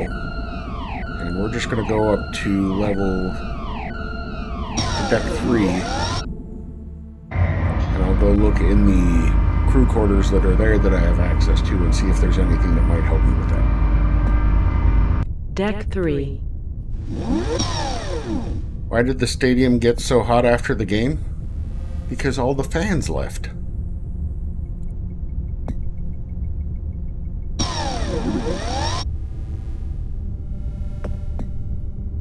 So I wonder what's this to the right here.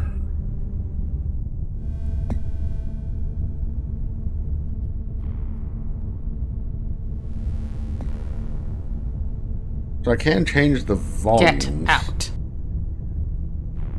Music, sound, voice, and player? I don't...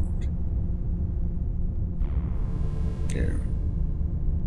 We'll turn the sound volume down later. Computer? Next time we have to go The back main down computer there. is down. Voice access to Deck 3 local systems only. Is there anything I should know about? Contact with the main computer system was lost at 22:31:22. Local systems took over monitoring and control of autonomic functions at 22:31:23.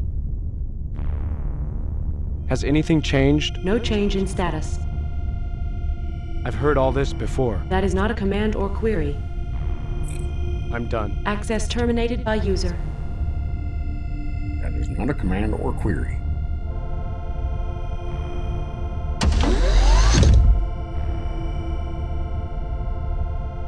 Mess hall is where meals are taken by the crew before and after going on watch.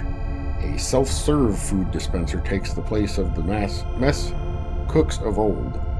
With the state-of-the-art VR system and the only communal space on the ship, the mess also serves as the social hub for the crew. Mess hall is equipped with a Sony Matsushita VR system for entertainment, training, and briefings. The strange sphere and the metal arm are all parts of the VR processing system.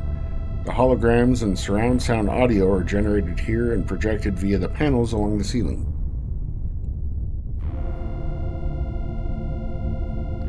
Why can I look at the VR system logo specifically? That's odd.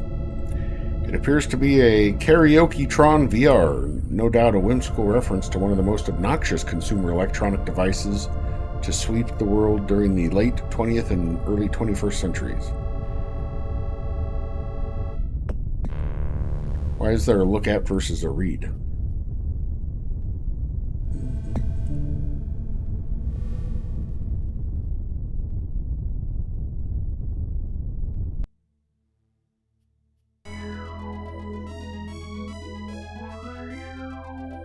Lexington orientation. Why we fight. Welcome to the USS Lexington orientation. The United States Congress authorized the development of a new class of warships in 2109 as new Cold War tensions between alliance states and the United Nations escalated.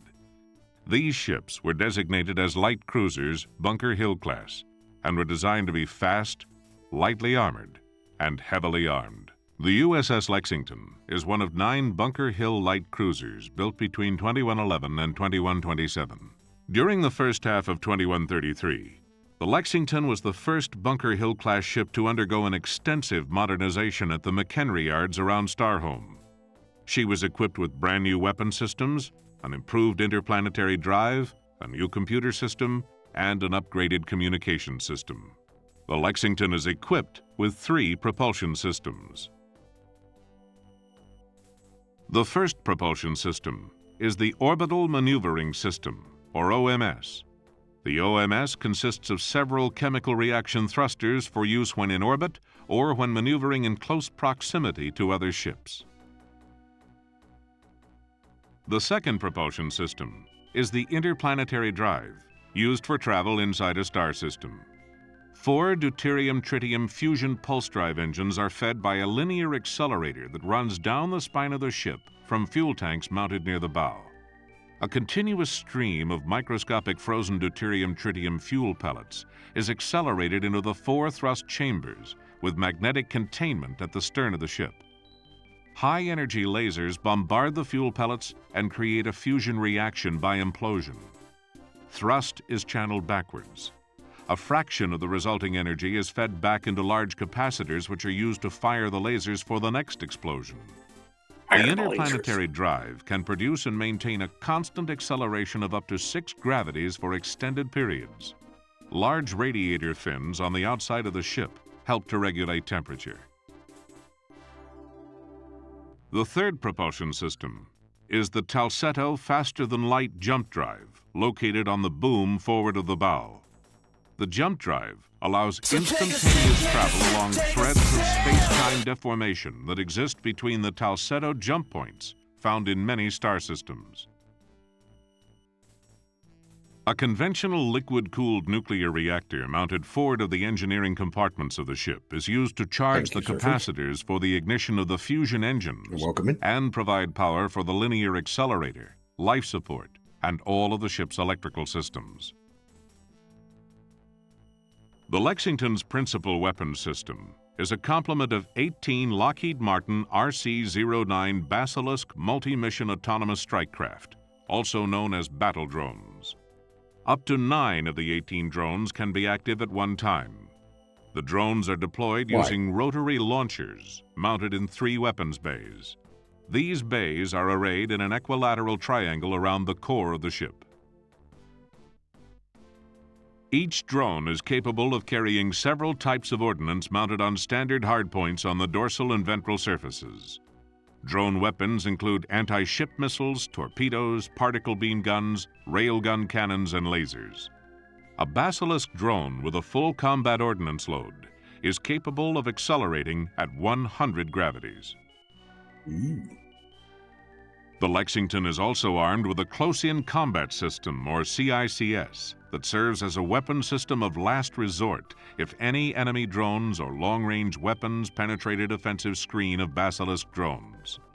The CICS consists of 8 missile launchers, 2 railgun turrets, and several chaff ejectors mounted at various points on the Lexington's outer hull. They still use chaff? The Lexington's standard crew complement is 20. Her maximum complement is 25.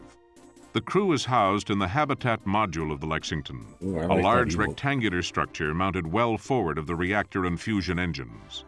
The habitat module includes the bridge, crew quarters, communication center, medical and science labs, mess hall, computer center, and storage areas.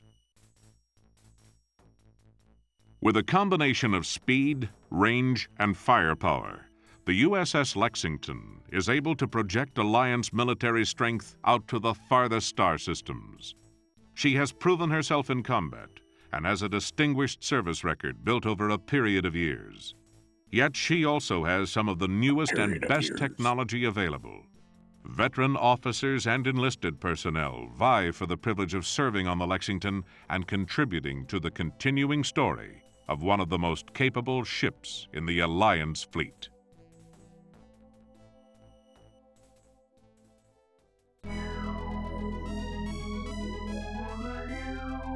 So what you're telling me is that futuristic VR that has holo capabilities and all that kind of stuff is still just going to use PowerPoint. Got it.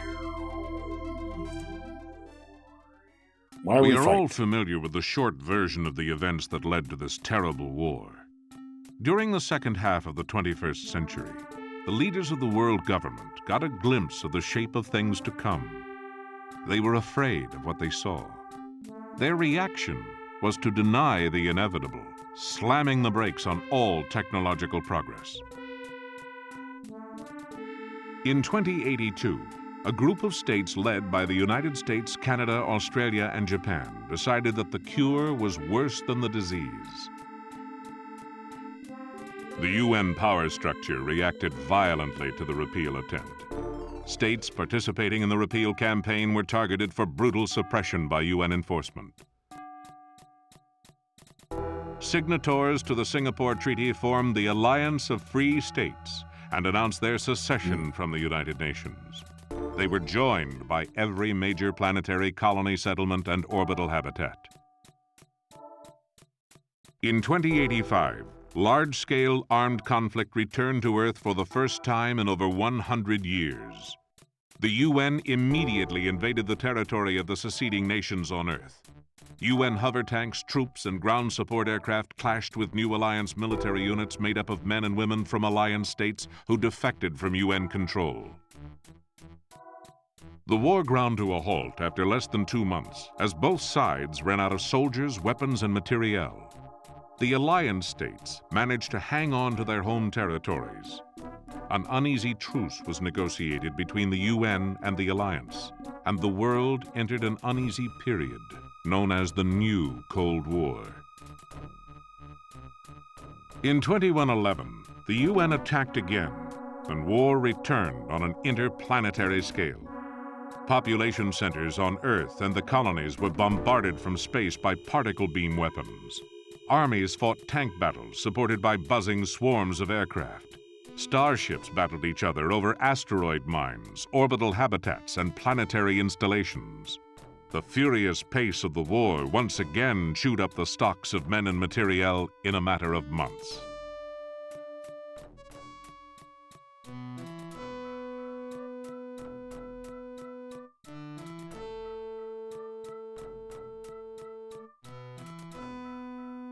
This time, there was no truce.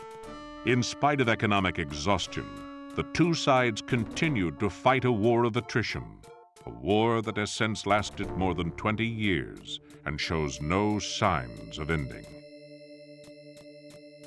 The war has continued despite the price paid by both sides trying to figure out what because ASOC all is. of the combatants are convinced that they are on the right side.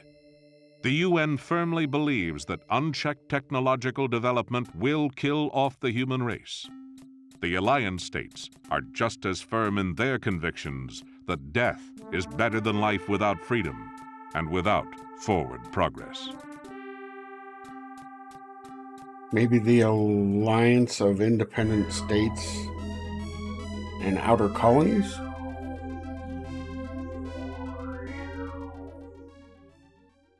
Okay. Very informative, I guess.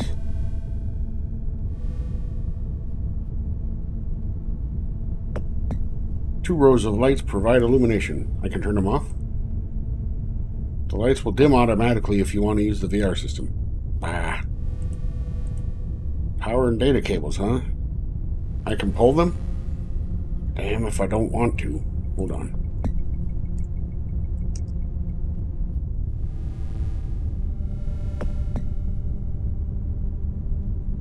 The cat coming out of me.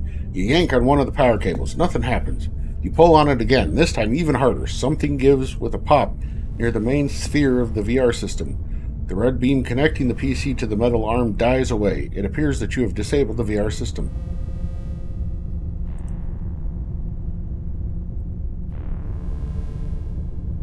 The VR system appears to be down. Okay, well.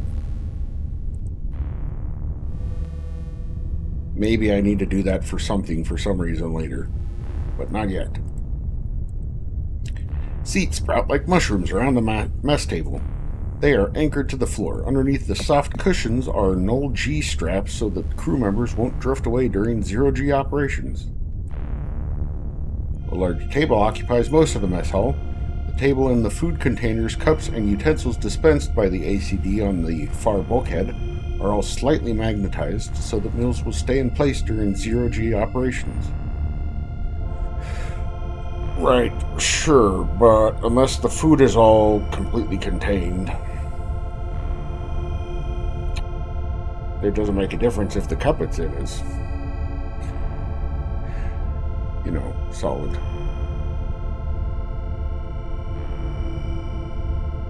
Ah, red beam. Bright red beam of light connects the components of the VR system. I can't put my face in. No. Aha, VR system CPU. This is the VR system CPU, a sophisticated computer system in its own right contained in a small box. The VR system CPU is built around one of the more powerful optoelectronic control modules that are standard for most of the ship's electronic subsystems. I would venture that at some point I'm going to have to turn off that laser to get at our system CPU to use it to repair the central computer. The U.S. Navy has given the Food Preparation Unit a designation that gets those gastric juices flowing. The Mark IV Variable Acceleration / Null Grav Automated Consumables Dispenser. This dispenser is capable of providing hungry crew members with meals and drinks in conditions ranging from 0G to bone-crushing 4 gravities.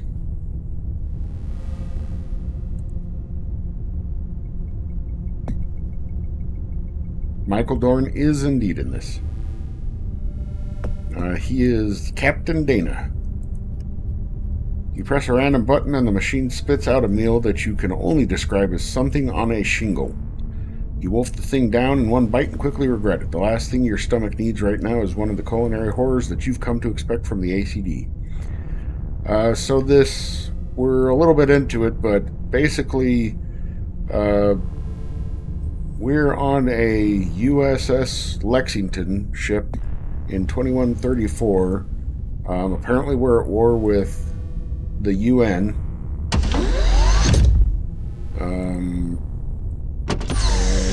In space. And we were with a science vessel coming to Persephone to try and do something. We haven't figured out what the mission is yet. And we got attacked by a I don't know if it's a heavy cruiser or what it said, what class it was. And basically the captain, Michael Dorn, has everybody on the ship get out and surrender and go to the other ship, except for me, who he knocked out and left unconscious with instructions. Well, some vague instructions. And then they got onto the enemy ship, to the UN ship, and exploded a thermonuclear device. So, you know, I'm the only one left alive. There's 2 ships here. There's the Lexington and then the...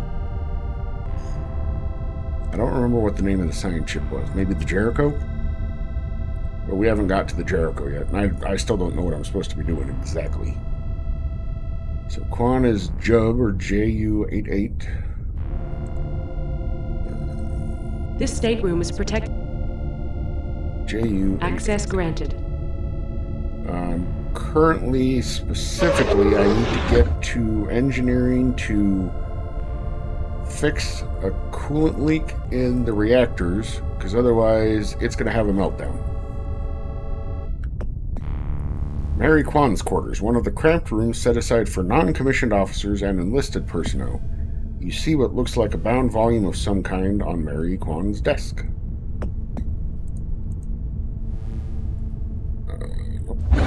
Try to open it. It's locked, okay? These drawers?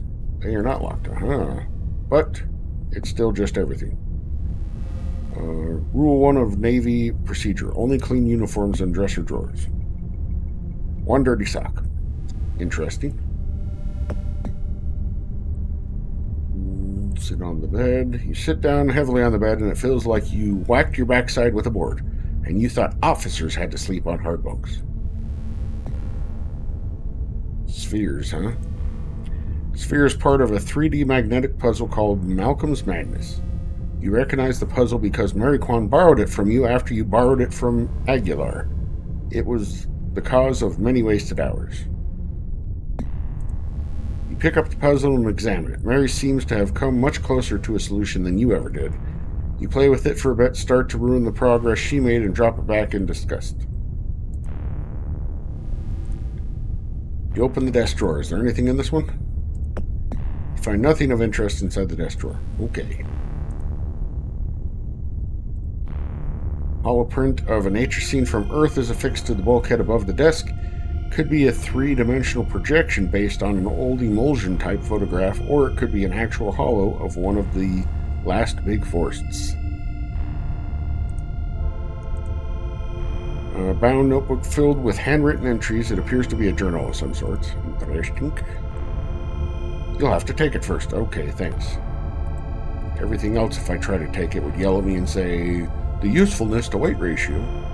You take the journal from the surface of the desk. All right. What do you got to say, Mary Kwan? Property of Mary Kwan. Journal Mission 161, departure February 22nd, 2134. I am keeping this journal on paper because anything entered on my terminal is accessible to the main computer. I know that this stuff in my personal files is supposed to be protected by the privacy laws, but excuse me, Hideki told me that there are overrides for emergencies. March 18th. The XO called a nuclear plant casualty drill during the first dog watch, which also happened to be my sleep shift. My damage control team didn't fare well during the drill, but I think the goddamn XO set us up. She simulated a computer failure at the same time as the NPC, which was the nuclear plant casualty. Okay. It took us almost 9 minutes to isolate and contain the failure and set condition yoke for the contaminated areas. The XO wasn't happy and reamed our team, but good, especially me. The Lexington made an FTL jump today, on the 19th. 21st. I was in engineering with Oliver when Poole, our new ops officer, came in and started grilling Oliver about the upgrades made to the Lexington during the overhaul at the McHenry yards. Poole seemed strangely intent on the information. It was like he was asking the questions from a mental list or something. I assume he was just trying to get up to speed on his new assignment, but it was hinky. 23rd. The rumor mill spawned another whopper today. Everyone has to have a theory about what this mission is all about. I heard this one from Gajardo. She says that Shindo overheard the CO talking to the XO about the discovery of a new Earth-type world, a new home for the Alliance. We're supposedly on our way to secure it. Yeah, right. Narang, our resident conehead, gave me the odds on finding a real Earth-type world anytime soon. Something like 10 million to 1. I don't believe it for a second. March 24th. The XO ordered another nuke drill today, this time for a mock nuclear weapons incident. We did okay. The XO didn't say anything good, but then she never does. The key is that she didn't say anything bad. Everything would have been cool except that McClary was assigned to the decontamination station for damage control and had his hands all over me during the decon segment of the drill. March 28th. Grath and Aguilar were trying to guess where we are using an astrogation program on the main computer and the star patterns outside the viewports. The main computer confounded their efforts. It knows the ship's location is classified. Narang knew but wouldn't tell. I know he doesn't take that secret shit too seriously, but he doesn't want to rot in Leavenworth either. April 4th, we made another FTL jump this morning. Nobody knows where we are or where we are going. April 8th, I feel frustrated and upset. The tension on the ship is getting worse for no apparent reason. I think it's because no one has a clue what this mission is about. We know this gig is real important and we're all used to the jitters, but being completely in the dark is driving us crazy. Also, the CO and the XO look like they're under serious stress. This isn't helping. April 15th. Regarding the mission, I know we're escorting a science ship. Why the hell is that ship so important? The Navy only has a couple of science ships, and the coneheads who run them are usually out looking for black holes and gas clouds and crap like that. Why do they have the best ship in the fleet as an escort? Where are we going? April 20th. According to Olivar, Poole and Narang had a heated argument over the causes of the war, while some of the officers were relaxing in the wardroom. The odd thing is that Olivar said Poole seemed to agree with the UN's objectives, but disagree with their methods, or something like that. I really don't like Poole. He is one creepy guy. May 1st. We jumped today at 0800. Immediately after clearing the jump point, the ship pulled 2.5 Gs. We're all going to be real tired real fast at this rate. May 4th. Poole was a basket case today. Nobody else was any more tense than usual, but he had a bad case of the shakes. He ran around the ship like a caged rat. Nobody else seemed to notice, but I did. There's something funky about that guy. May 5th. We went to general quarters at 1407 today. I wasn't really scared until the drones were launched, so this must have been today. Although, why she had a chance to write, so maybe this wasn't today then. I wasn't really scared until the drones were launched. I felt 9 thumps, which meant that all of the birds were in the air. Acceleration warning sounded at 1436, and we started pulling all kinds of forward and lateral Gs. I guess we won the battle because we weren't vaporized and all 9 drones eventually came back. We secured from general quarters at 1510, and the CO came on and made a terse announcement about the Lexington having engaged an enemy vessel. No other announcement was made. God, I'd forgotten how scared I get when the shit hits the fan. May 6th. Poole seems to know about the battle yesterday before it happened. He was so hopped up the day before, and the other officers were no more tense than usual. May 7th. The pressure on the crew finally caused a blowout. Geyser and Slocum had a big fight in the mess hall during movie call. Slocum had been baiting Geyser for days over Geyser's ponytail, and Geyser finally exploded. During the fight, Geyser threw Slocum into the VR system and broke the CPU. The crew present during the fight kept the incident quiet. None of the staff officers even know what happened. Mark Aguilar fixed the VR CPU on the QT. May 16th. Poole is sleeping with Falcon. Now, this wouldn't normally be big news, but the way he pursued her really bothers me. I know she's an officer and everything, but he's a good-looking guy, and both Maria and Erica have been after him for weeks. He ignored them and went after Falcon like a guided missile. Erica's a knockout. Why Falcon? May 20th. We must be way the hell out in the middle of nowhere. We made our 6th FTL jump of the trip today. We're pulling heavy Gs again. May 28th. We've arrived in what must be the target system for the mission. Randall is sure that we are now moving in-system instead of laterally towards another jump point. The star here appears to be orange in color, probably K-class. That's all we know. Close call today. One of the coolant pumps in Section 8 went out and the reactor temp started climbing. We got it under control and brought a backup online. June 11th. I caught Poole hanging around the entrance to one of the weapons bays this morning. He was startled to see me and then looked almost guilty. What was he doing down there? I'm starting to get real suspicious. Something is definitely up with that guy. June 15th. I followed Poole on impulse during one of the dog watches. He was carrying something in a bag and was kind of hunched around it like he was uncomfortable carrying it. I knew something was up. He went to deck 2. I rode the elevator with him and then pretended to go the other way towards the wardroom. He looked around all of the corridors to make sure he was alone and then went into Dahl's stateroom by using an override code. Dahl was in the med lab at the time. Poole was in Dahl's quarters without Dahl's knowledge or consent. He was after something in there, probably a safe, I would assume. June 16th. Is Poole a UN agent? He's either a UN agent or an Alliance Special Ops plane. June 17th. Poole isn't Special Ops. I dated one of those guys once. They are much too cool to blunder around like Poole. If Poole was Special Ops, I wouldn't have a clue that anything was up. Poole has to be an enemy agent. They must have recruited him with money or blackmailed him or something. He's an amateur. June 18th. The stress is getting to all of us, and I think the way I deal with it is to obsess about Poole. I'm now convinced that he's a UN agent. It isn't just the incidents I've recorded here, it's the way he behaves day to day.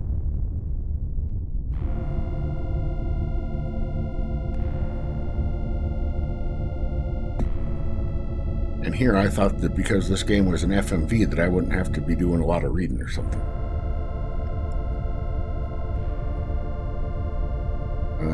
He's not a member of the team. He never really fit in from the beginning. The other officers are senior in rank, but they're part of the team. He's different. He's distant. He's as tense of the rest of the officers, but I think it's a different kind of tension. He's tense because he knows something that even the CO and XO don't know. I'm getting frightened again.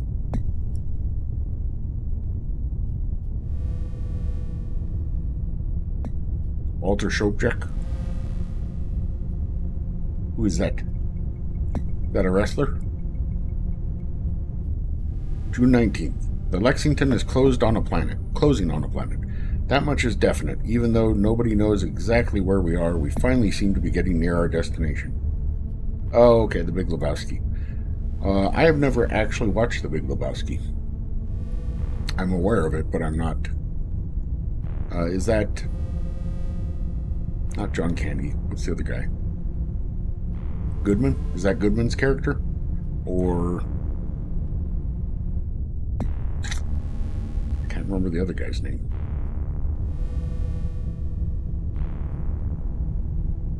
Yeah, okay. Right. Yeah, I think I've probably seen a clip of him talking about somebody being an amateur.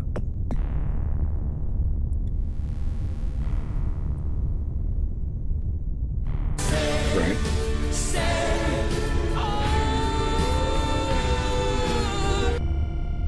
Hool is getting more and more uptight. He looks like he hasn't slept in days and seems really jumpy.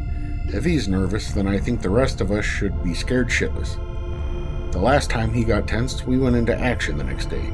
I think I need to tell Olivar about my suspicions. I'll do it tomorrow. Nothing like saving for tomorrow what you should have done today. A magnetized paperweight? It's just as useless as the other ones you have seen during your exploration of the ship. Thanks. Hey, why is this starflower down on the ground? They were engineered in the lab on the Earth in the late 2070s and issued to Starship crews by a reluctant U.S. Navy for psychological reasons. Starflowers grow incredibly slowly and need little in the way of light, water, and nutrients. This makes them perfect for long mission. Starflower has a faint tangy odor that is not unpleasant. You pick up the flower and vow that you will take care of it for the rest of its natural life, assuming the responsibility from its previous owner. Nah, too much trouble. What are you thinking? I don't know, maybe that I could use it as a canary in a coal mine? Find nothing inside the desk drawer. Okay. Standard computer terminal. Let's see. Pretty screensaver is running on the screen, and there seems to be no way to interrupt it. You snort in disgust. Screensavers are the most useless applications ever invented. Where did that ridiculous name come from? Anyway, who ever heard of a holographic crystal lattice display wearing out? Well, that could be true. And their viewport's way smaller, huh?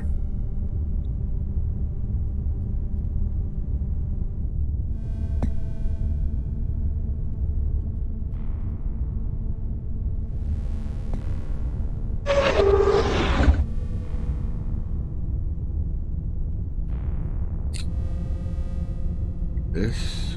Nope, not exit.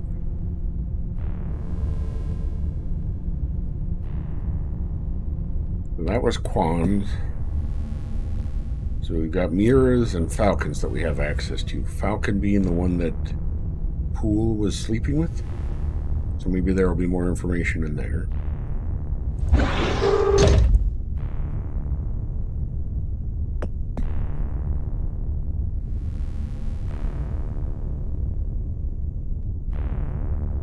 And I really should read this.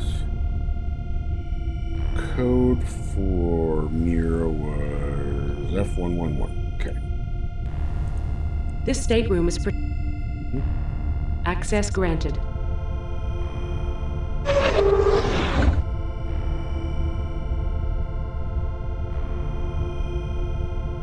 This was Hideki Mira's quarters. Hideki was the ship's cyber systems operator and an old-school hacker who admired the culture from the quaint cyberpunk era of the early 2020s.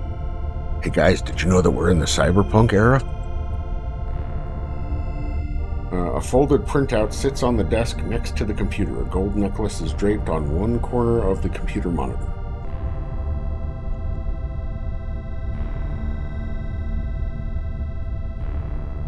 Cabinet is locked. Drawers.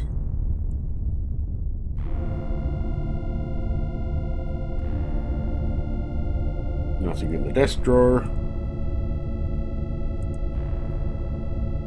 Excuse me. I want to close the desk drawer now.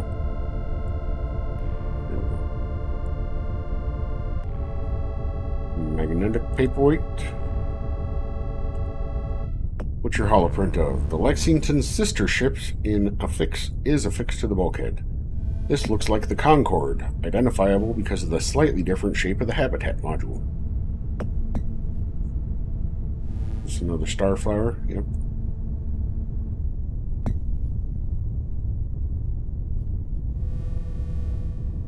This is a holoprint of Starhome, the first world to be colonized by the human race, although the average surface temperature is under minus 30 degrees Celsius, and the atmosphere is 100 years from being terraformed to the point where it is even breathable, Starhome is closest thing to an Earth-type planet in known space.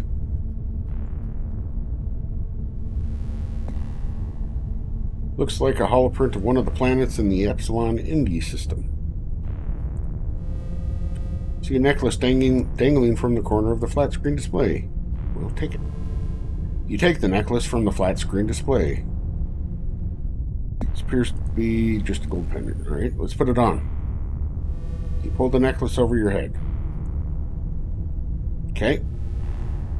I'm wearing a necklace. Why? Don't know.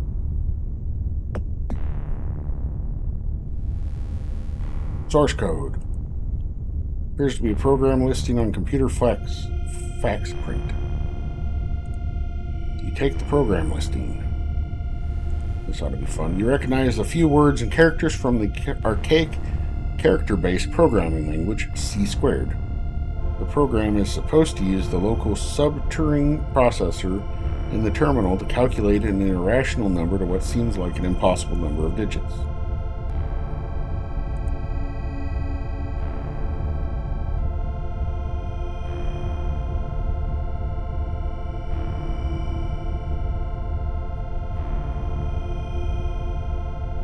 This terminal appears to be in local mode. A low-level graphical editor is on the screen.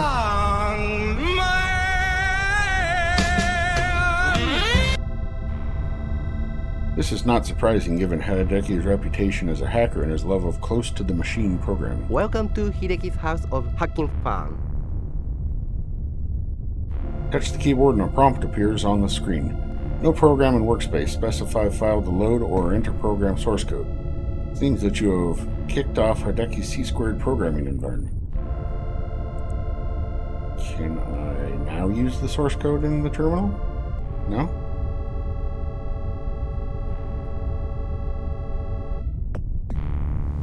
Nope, okay.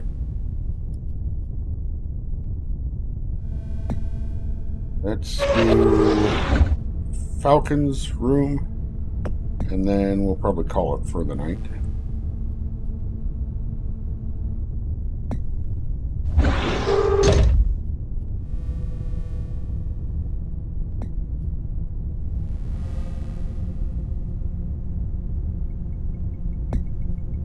Falcon L6EC. This state access grant. I know, baby. Most of the ship's staff officers were housed on Deck 2, known inside the ship as Officer Country.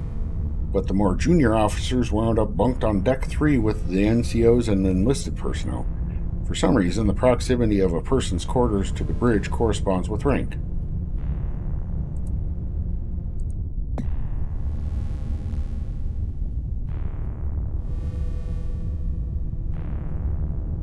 Pull open one of the drawers and find it strangely empty. Where are the clean uniforms? Where indeed? Oh, what do we got? We got some in here. Find a small note taped inside of the desk drawer. You peel the note off the bottom of the drawer and take it with you.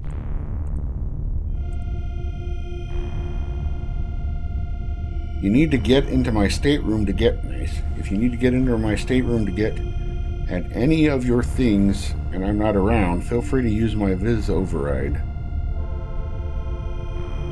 I can't tell what that says. 1H39 maybe? Don't let anyone see you going in. The rules on fraternization may be loosely enforced, but getting caught Won't help your promotion prospects. See you soon.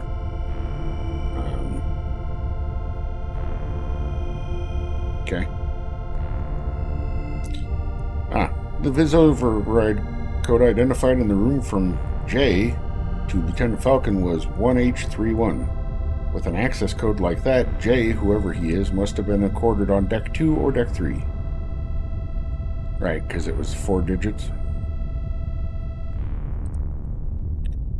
Tisk. Lieutenant Falcon has a highly classified code book, USN Common Codes, blah, blah, blah, sitting amidst a collection of other less sensitive novels. You thumb through the code book. One page is clipped. This page is covered with cryptographic equations.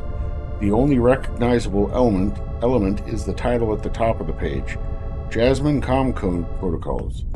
Falcon has made a penciled note on the margins. TCS hard-coded for Jasmine. No other Comcode authorized for Mission 161. Yeah, I don't think Falcon will ever make it. Well, we know Falcon won't make it to captain because the only member of this crew that's still left alive is me. The others got bloated up.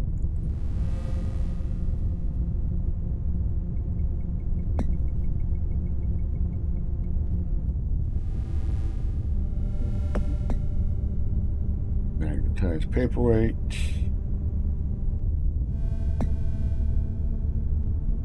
This computer terminal just normal? Looks like it. Computer? The main computer is down. Voice access. Has anything changed? No change in status. Okay. I'm done. Access terminated by user.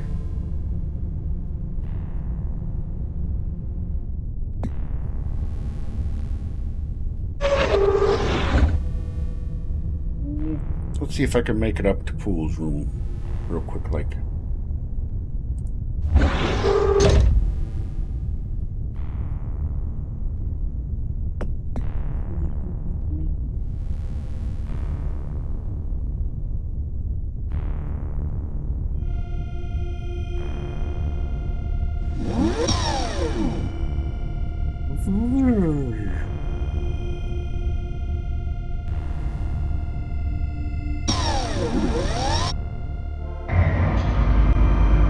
Say he was the last Deck one on 2. the right.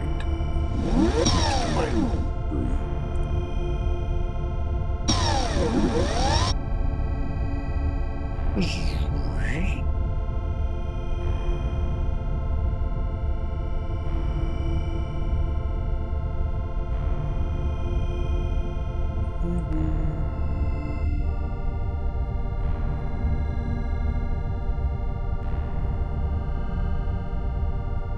This stateroom is access granted.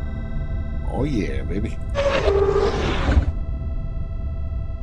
Lieutenant James Poole stateroom. Cabin is alright. So I guess that's why we know that there was no clean stuff in her drawers, because it's all here. You pull open one of the drawers, you find nothing but clean uniforms. Disappointed. Yep, okay. Anything in her desk drawer? His desk drawer? Nope. Okay.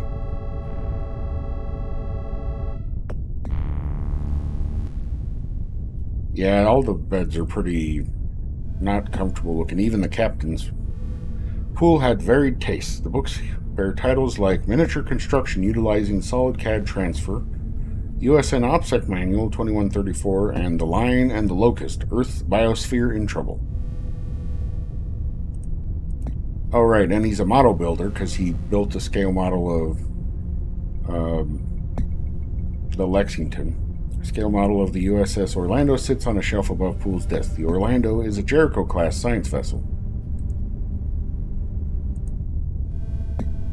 Take the model. As you lift it, you notice that it's strangely heavy, even in the low gravity of the Lexington's powered orbit. You're carrying the scale model of the USS Orlando that you got from Poole's stateroom. The workmanship. The large model is exquisite in spite of its thermoplastic construction. It seems unusually heavy. It doesn't give me an option to try to break it. Okay. Sit on his bed. You plop down on the bed and find it just as hard as your bunk. After sleeping on these things for a few years, you couldn't sleep in a normal bed without slipping a plank or plank of plywood underneath you. You bounce back up.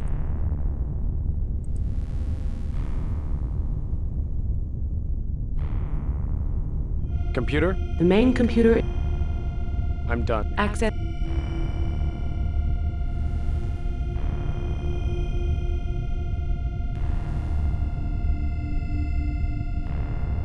I'm trying to think about this because I don't know if I'll remember this next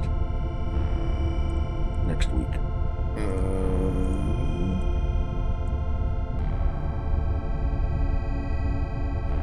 Doll. Okay, so Doll is the next one over.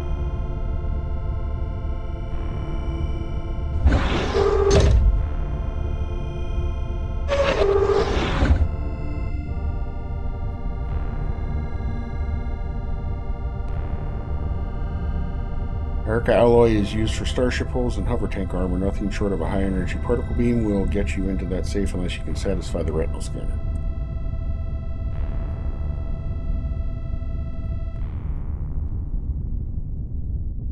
I was hoping that whatever he was doing was using this ship model.